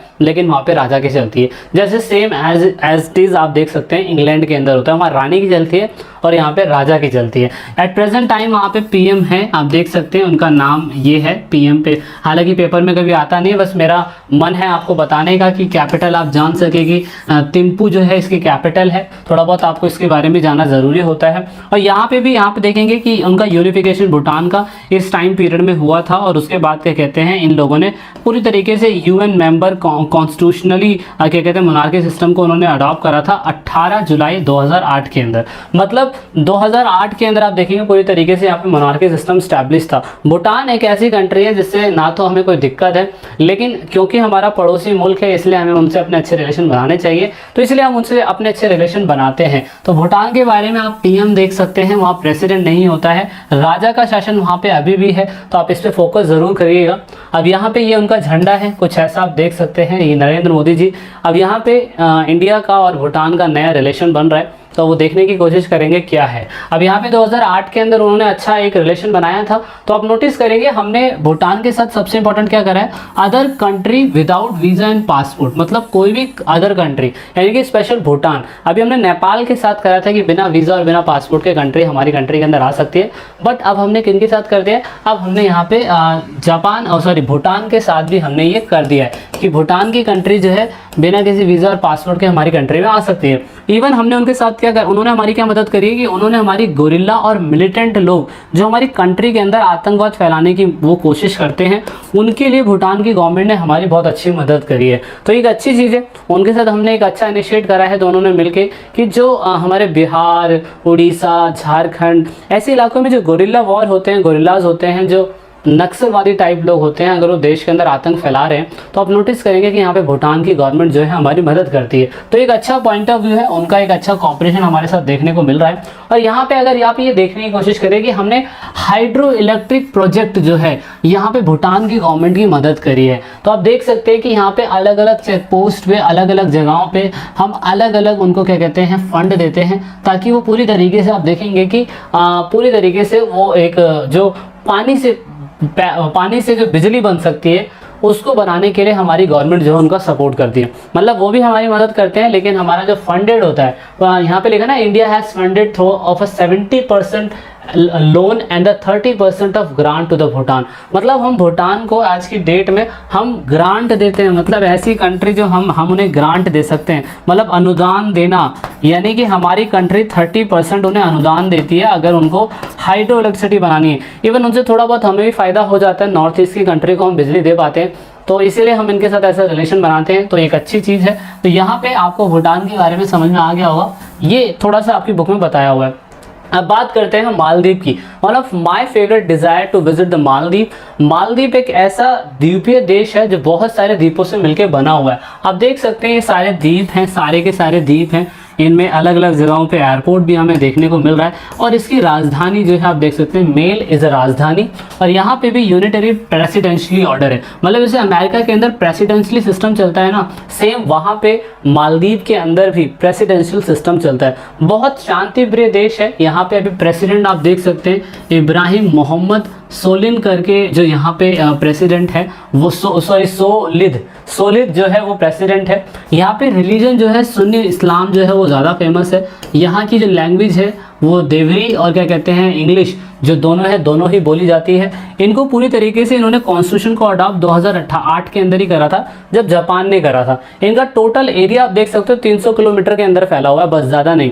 जितनी पॉपुलेशन हमारी क्या कहते हैं दिल्ली की एक छोटी सी सिटी की हो सकती है कई लाखों की, उतनी तो इसकी पूरे देश की पॉपुलेशन है। तो इस हिसाब से आप देख सकते हैं कि हमारा भी इनसे रिलेशन है ठीक ठाक, हम इनसे भी अच्छा रिलेशन बनाने की कोशिश करते हैं, क्योंकि ये हमारे पड़ोसी मुल्क है। सो दैट इज़ वाई यहाँ पे रिलेशन जानना ज़रूरी है, क्योंकि इस चैप्टर में हम रिलेशन ही जान रहे हैं। तो आप नोटिस करेंगे कि जब भी इंडिया अगर क्या कहते हैं मालदीव से मुलाकात करता है, तो मालदीव की गवर्नमेंट हमेशा इंडिया का एक वार्म और क्या कहते हैं कॉर्डियल जो रिलेशन होता है वो पेश करने की कोशिश करता है। मतलब एक तरीके का फ्रेंड रिलेशन जो होता है ना, आप समझ सकते हैं कि इतनी बड़ी कंट्री इंडिया को लगता है कि यार मालदीव से दोस्ती कर रहे हैं, तो सिंपल से होती है छोटी कंट्री होती है जो बड़ी कंट्री से दोस्ती करती है, तो आप नोटिस करेंगे उसके लिए एक प्राउड वाली बात होती है। तो इसीलिए हमेशा जो मालदीव है वो इंडिया से पूरी तरीके से सौहार्दतापूर्ण जो है वार्म वेलकम करने की हमेशा कोशिश करती है। तो दैट इज़ वाई हम इनकी मदद करते हैं। अगर आप वर्ल्ड के मैप में देखने की कोशिश करें तो this is a Maldives country, ठीक है। तो ये इतनी बड़ी मालदीव है और हम उनकी मदद कब करते हैं,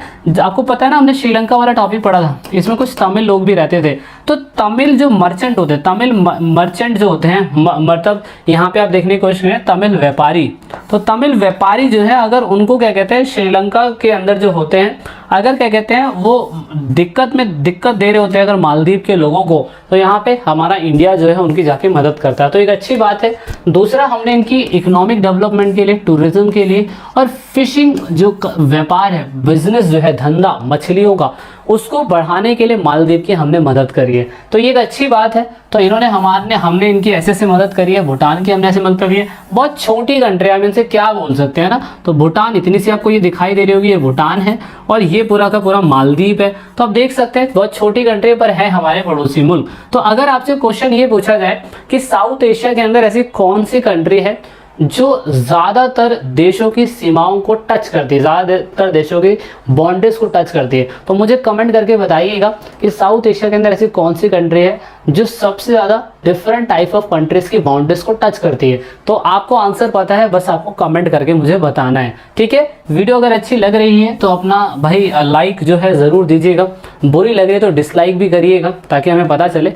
अब बात करते हैं कि इतनी सारी कंट्रियाँ थी, इन सभी कंट्री को पता था कि ये एक साथ नहीं आ सकते, तो एक साथ आने के लिए इन लोगों ने क्या करा, एक साथ आने के लिए इन लोगों ने शार्क समिट बनाया एक तरीके का। तो शार्क का हेडक्वार्टर आज भी आप देख सकते हैं कर्नाटक, क्या कहते हैं नेपाल के अंदर, काठमांडू की उसकी कैपिटल है, वहाँ पे। इंग्लिश इसकी ऑफिशियल लैंग्वेज है। साउथ एशियन कंट्री का इसमें डोमिनेंस है। साउथ एशियन कंट्री कौन सी, वही साउथ एशिया की जो कंट्री है सारी, जो हम 7-8 कंट्रियाँ पढ़ रहे हैं वही।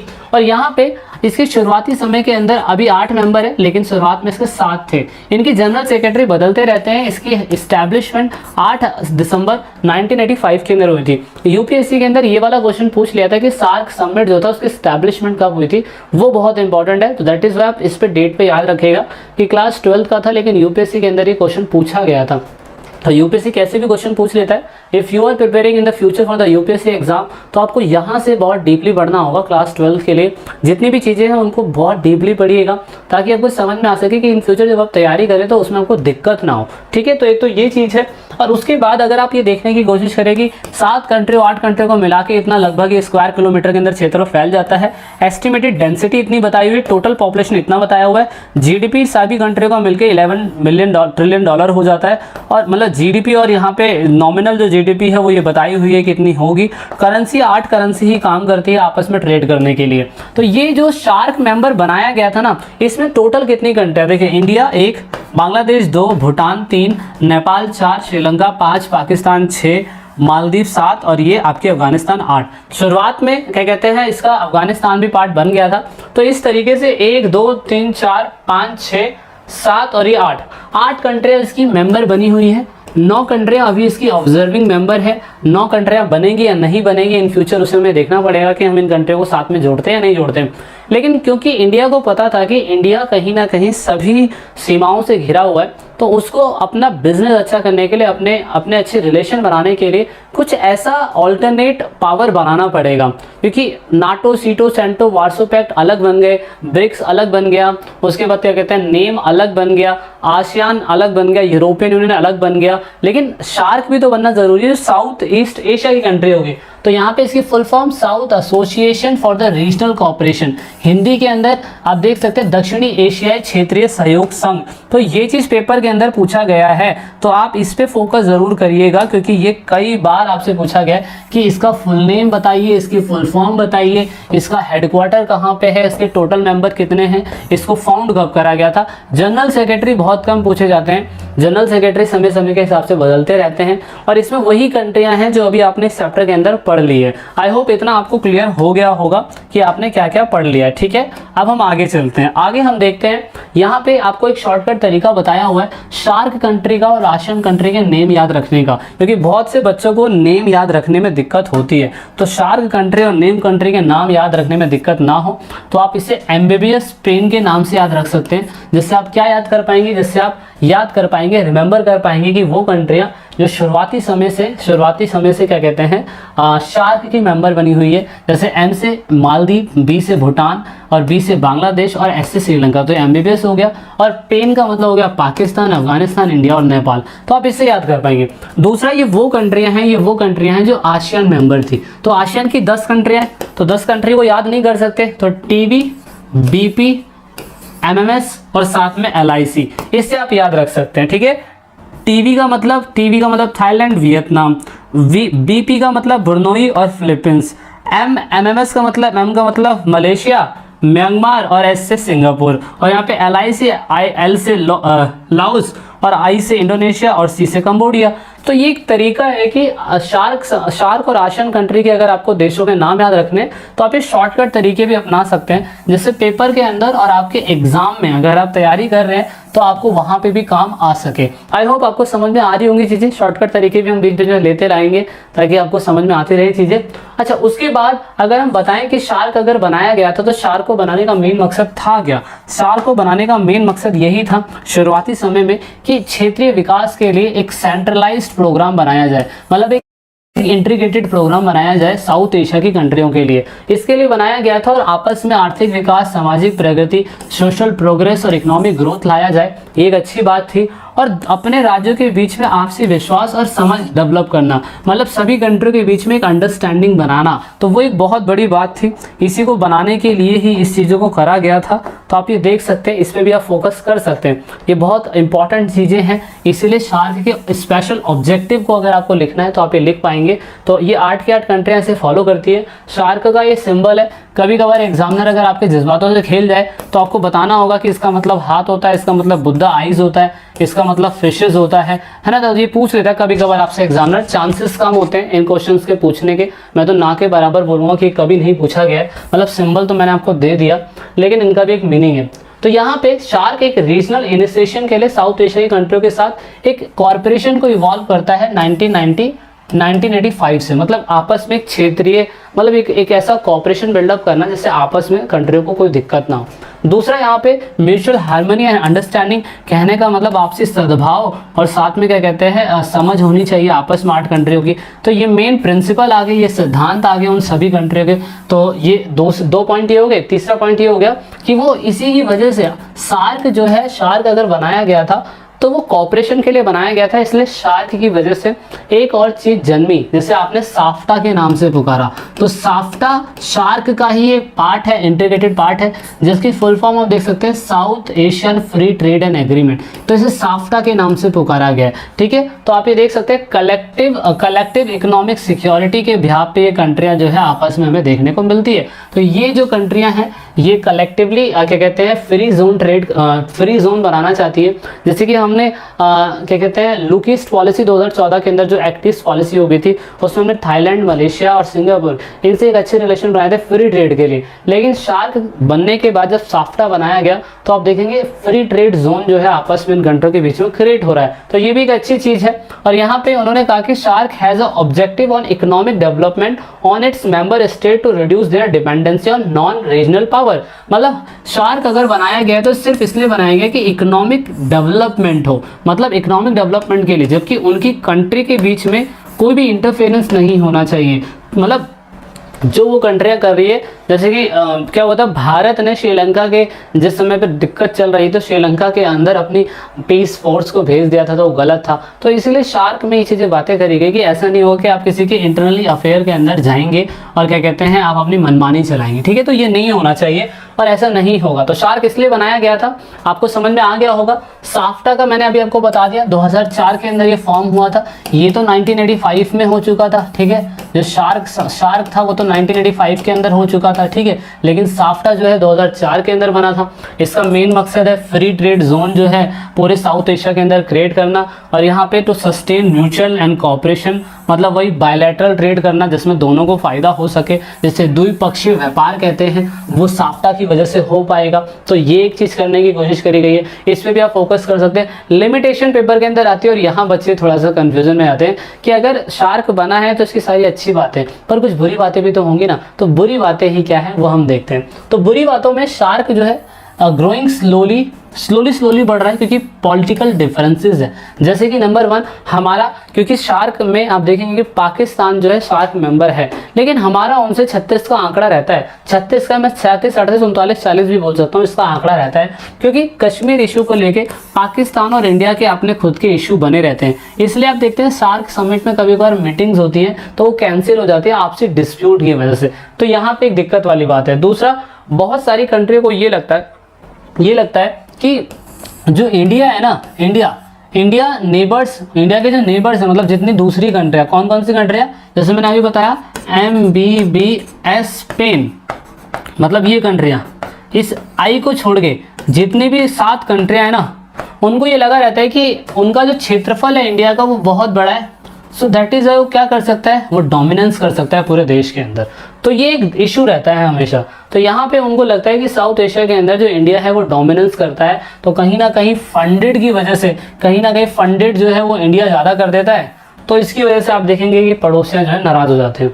दूसरा, यहाँ पे सार्क सदस्य जो है वो विकासशील है, कम विकासशील देशों में से एक आते हैं जिनके पास धनों की कमी है, और यहाँ पे भारत के पास धन ज़्यादा है उनकी कंट्री के कंपैरिजन में। तो ये एक इशू रहता है कि भारत जो है ज़्यादा फंड रेज कर सकता है सार्क मेंबर कंट्री के कंपैरिजन में, दूसरी कंट्री के कंपैरिजन में।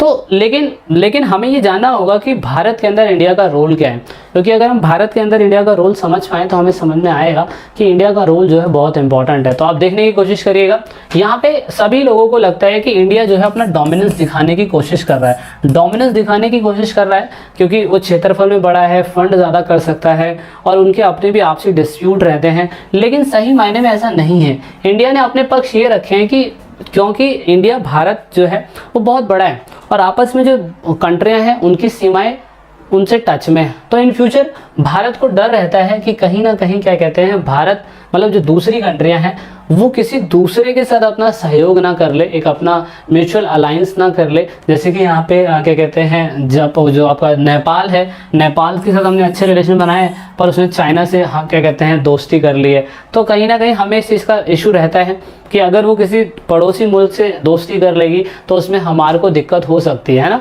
तो यहाँ पे हमें लगता है कि यहाँ पे जो पड़ोसी मुल्क है वो हमारा फ़ायदा उठा रहा है, बिल्कुल ऐसा हो रहा है। तो यहाँ पे एक इशू रहता है, इसीलिए हमने ये शार्क बनाया था। और दूसरा, यहाँ पे ये भी लगता है कि अगर भारत जो है जो वो सेंट्रल में, मतलब जो, क्योंकि भारत अगर सभी कंट्रियों से घिरा हुआ है, तो आप नोटिस करेंगे कोई भी पड़ोसी मुल्क, जैसे नेपाल है, नेपाल से चाइना ने दोस्ती कर ली और नेपाल ने बोला कि तुम हमारी कंट्री में आर्मी बेस बना लो, जैसे क्यूबा के टाइम पे हुआ था। पाकिस्तान में वो अफगानिस्तान से बोल दे उनसे बना लो, बांग्लादेश में बोल दे रशिया से बना लो। तो इस तरीके से भारत पूरी तरीके से चारों तरफ से घिर जाएगा। तो ये एक इशू ये भी है। तो इसी वजह से क्या कहते हैं, हमें ये समझना होगा कि हमें सभी से अच्छी दोस्ती बनानी पड़ेगी। और इसीलिए भारत चाहता है कि अगर जो भी पड़ोसी मुल्क है ना, अगर उसमें पॉलिटिकल इनस्टेबिलिटी है तो आप नोटिस करेंगे भारत बस उन्हें ख़त्म करने की कोशिश कर रहा है। जैसे कि श्रीलंका के अंदर तमिल इलम के लोगों ने कहा कि हम पूरी तरीके से तमिल लोग श्रीलंका के अंदर एक अपनी अलग ही आज़ादी चाहते हैं। तो 2007 तक आप देखेंगे सिविल वॉर चलती रही। फैमिली मैन 2 के अंदर जो राजी है उसका यही कैरेक्टर बताने की कोशिश करता है। If you watch this web series ज़रूर देखिएगा, उसमें तमिल इलम के बारे में बहुत कुछ बताया गया है। तो इसी वजह से भारत ने जो है वो फोर्स भेजी थी, और भारत फोर्स भेजता रहता है। जैसे नेपाल का इशू हुआ था, मतलब जो वहाँ के दलाई लामा थे उनको भेज दिया गया था, उनको वहाँ पे मारा जा रहा था, तो हमने उसमें इंटरफेरेंस करा ताकि नेपाल के अंदर सिस्टम सही बन सके। तो बहुत सारे रीज़न हो सकते तिब्बत के अंदर।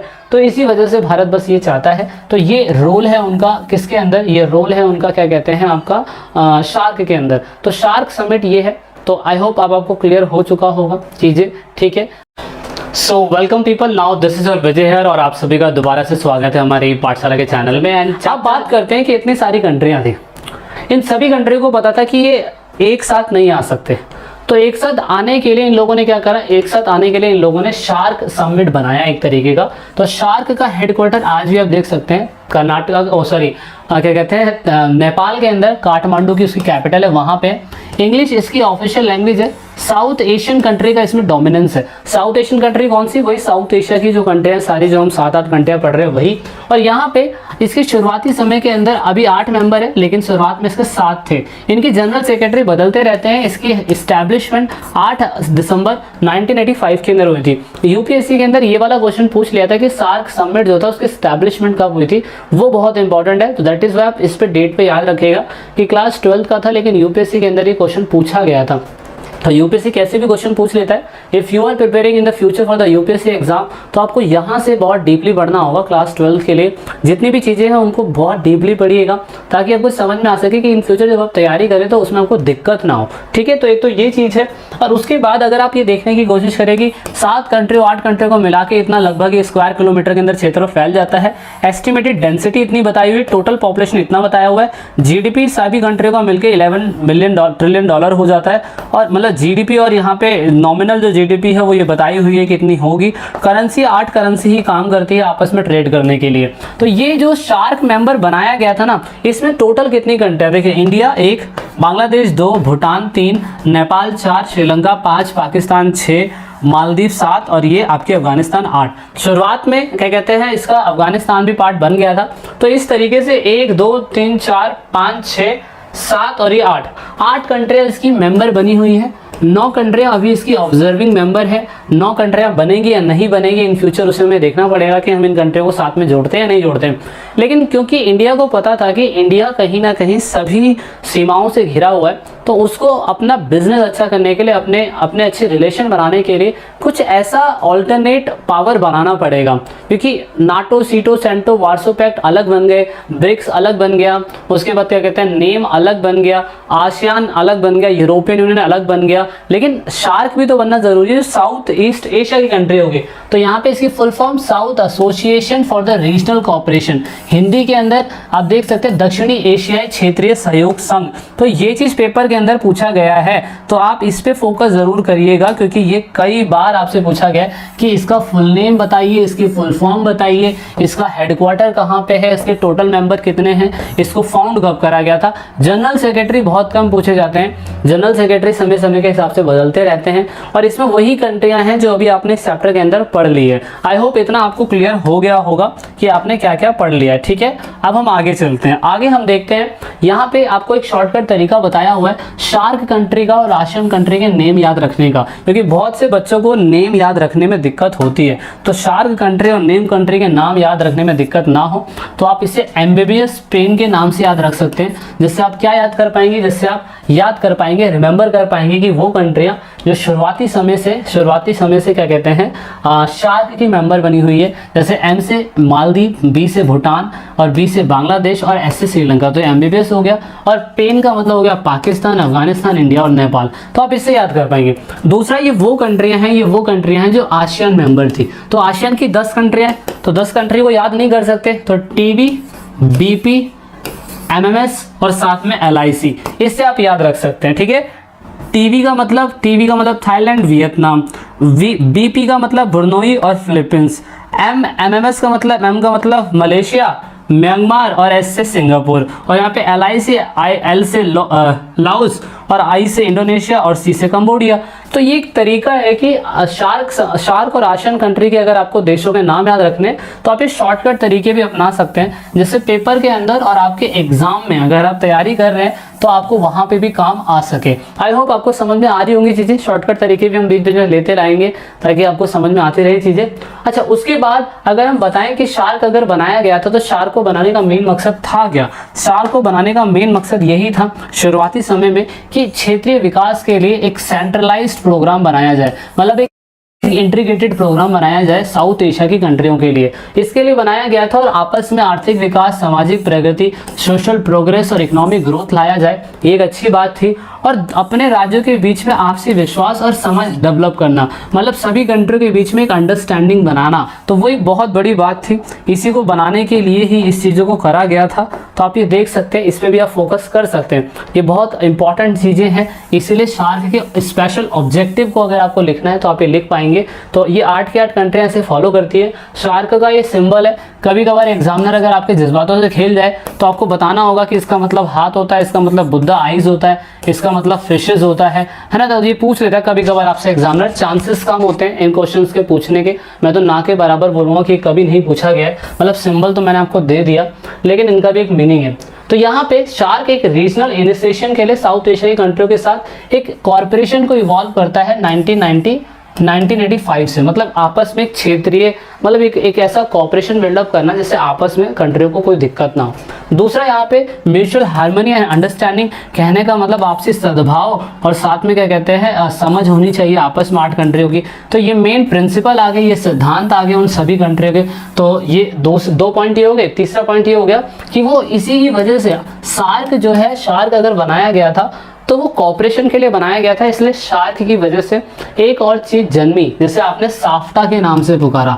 तो साफ्टा सार्क का ही एक पार्ट है, इंटीग्रेटेड पार्ट है, जिसकी फुल फॉर्म आप देख सकते हैं south Asian free trade and agreement. तो इसे साफ्टा के नाम से पुकारा गया है, ठीक है। तो आप ये देख सकते हैं कलेक्टिव इकोनॉमिक सिक्योरिटी के बिहाफ पे ये कंट्रियां जो है आपस में हमें देखने को मिलती है। तो ये जो कंट्रियां हैं ये कलेक्टिवली क्या कहते हैं फ्री जोन बनाना चाहती है।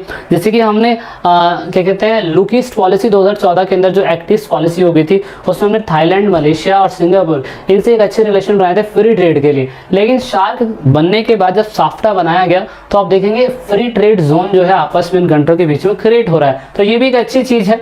और यहाँ पे उन्होंने कहा कि SAARC has a objective on economic development on its member state to reduce their dependency on non regional power. मतलब सार्क अगर बनाया गया तो सिर्फ इसलिए बनाया गया कि इकोनॉमिक डेवलपमेंट हो, मतलब इकोनॉमिक डेवलपमेंट के लिए, जबकि उनकी कंट्री के बीच में कोई भी इंटरफेरेंस नहीं होना चाहिए। मतलब जो वो कंट्रियां कर रही है, जैसे कि क्या हुआ था, भारत ने श्रीलंका के जिस समय पे दिक्कत चल रही तो श्रीलंका के अंदर अपनी पीस फोर्स को भेज दिया था, तो वो गलत था। तो इसीलिए सार्क में ये चीज़ें बातें करी गई कि ऐसा नहीं हो कि आप किसी के इंटरनली अफेयर के अंदर जाएंगे और क्या कहते हैं आप अपनी मनमानी चलाएंगे, ठीक है। तो ये नहीं होना चाहिए और ऐसा नहीं होगा। तो सार्क इसलिए बनाया गया था, आपको समझ में आ गया होगा। साफ्टा का मैंने अभी आपको बता दिया 2004 के अंदर ये फॉर्म हुआ था, ये तो 1985 में हो चुका था, ठीक है। जो सार्क था वो तो 1985 के अंदर हो चुका था, ठीक है। लेकिन साफ्टा जो है 2004 के अंदर बना था। इसका मेन मकसद है फ्री ट्रेड जोन जो है पूरे साउथ एशिया के अंदर क्रिएट करना, और यहाँ पे to sustain mutual and cooperation, मतलब वही बायलैटरल ट्रेड करना जिसमें दोनों को फायदा हो सके, जिसे द्विपक्षीय व्यापार कहते हैं, वो साफ्टा की वजह से हो पाएगा। तो ये एक चीज करने की कोशिश करी गई है, इस पर भी आप फोकस कर सकते हैं। लिमिटेशन पेपर के अंदर आती है और यहाँ बच्चे थोड़ा सा कंफ्यूजन में आते हैं कि अगर सार्क बना है तो इसकी सारी अच्छी बातें, पर कुछ बुरी बातें भी तो होंगी ना। तो बुरी बातें ही क्या है वो हम देखते हैं। तो बुरी बातों में सार्क जो है ग्रोइंग स्लोली बढ़ रहा है क्योंकि पॉलिटिकल डिफरेंसेस है। जैसे कि नंबर 1 हमारा, क्योंकि सार्क में आप देखेंगे कि पाकिस्तान जो है सार्क मेंबर है, लेकिन हमारा उनसे 36 का आंकड़ा रहता है। 36 का मैं 37, 38, 39, 40 भी बोल सकता हूँ, इसका आंकड़ा रहता है, क्योंकि कश्मीर इशू को लेके पाकिस्तान और इंडिया के अपने खुद के इशू बने रहते हैं। इसलिए आप देखते हैं सार्क समिट में कभी कभार मीटिंग्स होती है तो वो कैंसिल हो जाती है आपसी डिस्प्यूट की वजह से। तो यहाँ पे एक दिक्कत वाली बात है। दूसरा, बहुत सारी कंट्रियों को ये लगता है कि जो इंडिया है ना, इंडिया के जो नेबर्स है, मतलब जितनी दूसरी कंट्रियाँ, कौन कौन सी कंट्रियाँ, जैसे मैंने अभी बताया MBBS स्पेन, मतलब ये कंट्रियाँ, इस आई को छोड़ के जितनी भी 7 कंट्रियाँ हैं ना, उनको ये लगा रहता है कि उनका जो क्षेत्रफल है इंडिया का वो बहुत बड़ा है। सो दैट इज वो क्या कर सकता है, वो डोमिनेंस कर सकता है पूरे देश के अंदर। तो ये एक इशू रहता है हमेशा। तो यहाँ पे उनको लगता है कि साउथ एशिया के अंदर जो इंडिया है वो डोमिनेंस करता है, तो कहीं ना कहीं फंडेड की वजह से, कहीं ना कहीं फंडेड जो है वो इंडिया ज़्यादा कर देता है। तो इसकी वजह से आप देखेंगे कि पड़ोसियाँ जो है नाराज हो जाते हैं। दूसरा, यहाँ पे सार्क सदस्य जो है वो विकासशील है, कम विकासशील देशों में से एक आते हैं जिनके पास धनों की कमी है, और यहाँ पे भारत के पास धन ज़्यादा है उनकी कंट्री के कंपैरिजन में। तो ये एक इशू रहता है कि भारत जो है ज़्यादा फंड रेज कर सकता है सार्क मेंबर की कंट्री के कंपैरिजन में, दूसरी कंट्री के कंपैरिजन में।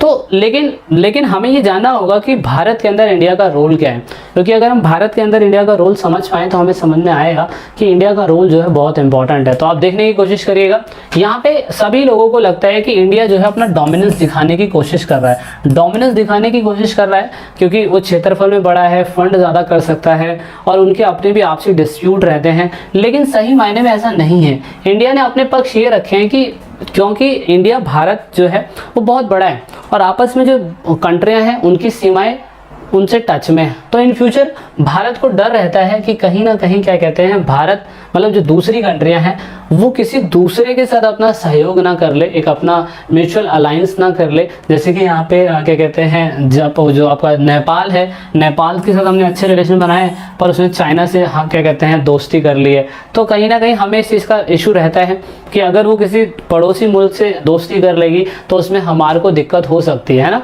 तो यहाँ पे हमें लगता है कि यहाँ पे जो पड़ोसी मुल्क है वो हमारा फ़ायदा उठा रहा है, बिल्कुल ऐसा हो रहा है। तो यहाँ पे एक इशू रहता है, इसीलिए हमने ये शार्क बनाया था। और दूसरा यहाँ पे ये भी लगता है कि अगर भारत जो है जो वो सेंट्रल में मतलब जो, क्योंकि भारत अगर सभी कंट्रियों से घिरा हुआ है तो आप नोटिस करेंगे कोई भी पड़ोसी मुल्क जैसे नेपाल है, नेपाल से चाइना ने दोस्ती कर ली और नेपाल ने बोला कि तुम हमारी कंट्री में आर्मी बेस बना लो, जैसे क्यूबा के टाइम पे हुआ था। पाकिस्तान में वो अफगानिस्तान से बोल दे उनसे बना लो, बांग्लादेश में बोल दे रशिया से बना लो। तो इस तरीके से भारत पूरी तरीके से चारों तरफ से घिर जाएगा। तो ये एक इशू ये भी है। तो इसी वजह से क्या कहते हैं, हमें ये समझना होगा कि हमें सभी से अच्छी दोस्ती बनानी पड़ेगी।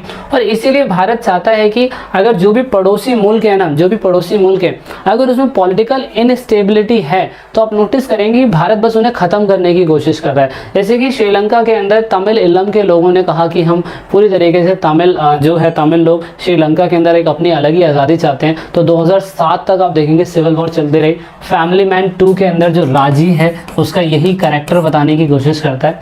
If you watch this web series ज़रूर देखिएगा, उसमें तमिल इलम के बारे में बहुत कुछ बताया गया है। तो इसी वजह से भारत ने जो है वो फोर्स भेजी थी और भारत फोर्स भेजता रहता है। जैसे नेपाल का इशू हुआ था, मतलब जो वहाँ के दलाई लामा थे उनको भेज दिया गया था, उनको वहाँ पे मारा जा रहा था, तो हमने उसमें इंटरफेरेंस करा ताकि नेपाल के अंदर सिस्टम सही बन सके। तो बहुत सारे रीज़न हो सकते तिब्बत के अंदर। तो इसी वजह से भारत बस ये चाहता है। तो ये रोल है उनका किसके अंदर, ये रोल है उनका क्या कहते हैं आपका शार्क के अंदर। तो शार्क समिट ये है। तो आई होप अब आपको क्लियर हो चुका होगा चीज़ें, ठीक है। आपको बताना यह है कि सार्क समिट की मीटिंग अगर आप देखें तो मैंने यहाँ पे दिखा रखा है कि सार्क समिट की मीटिंग जो थी वो कब हुई थी, वो हुई थी आपकी 2014 के अंदर 26 नवंबर 27 नवंबर 2014 में। तो ये कौन सी मीटिंग थी भाई, ये मीटिंग थी आपकी कौन सी 18th मीटिंग थी, यानी कि 18वीं मीटिंग थी। तो क्या इसके आगे अभी तक कोई मीटिंग हुई है? अगर सार्क की कोई मीटिंग हुई है तो कब हुई है, ठीक है, ये कमेंट करना है। और कहाँ हुई है ये भी बताना है, ठीक है। तो इसे ज़रूर लिख लीजिएगा क्योंकि आपके करंट टॉपिक के अंदर भी बहुत ज़्यादा मैटर करता है, ठीक है। और इजराइल के अंदर अभी नए पीएम जो हैं उनकी अपॉइंटमेंट हुई है, तो उसे भी ज़रूर कमेंट करिएगा, बताइएगा, ठीक है। So this is it in this video और हम मिलते हैं अब नेक्स्ट चैप्टर में जिसमें हम इंडिया वाली बुक को कवर करेंगे। अगर आपको चैनल अच्छा लगता है तो सब्सक्राइब ज़रूर करिएगा, कुछ नए अपडेट्स मिलते रहते हैं आपको। So this is it in this video. जय हिंद, जय भारत।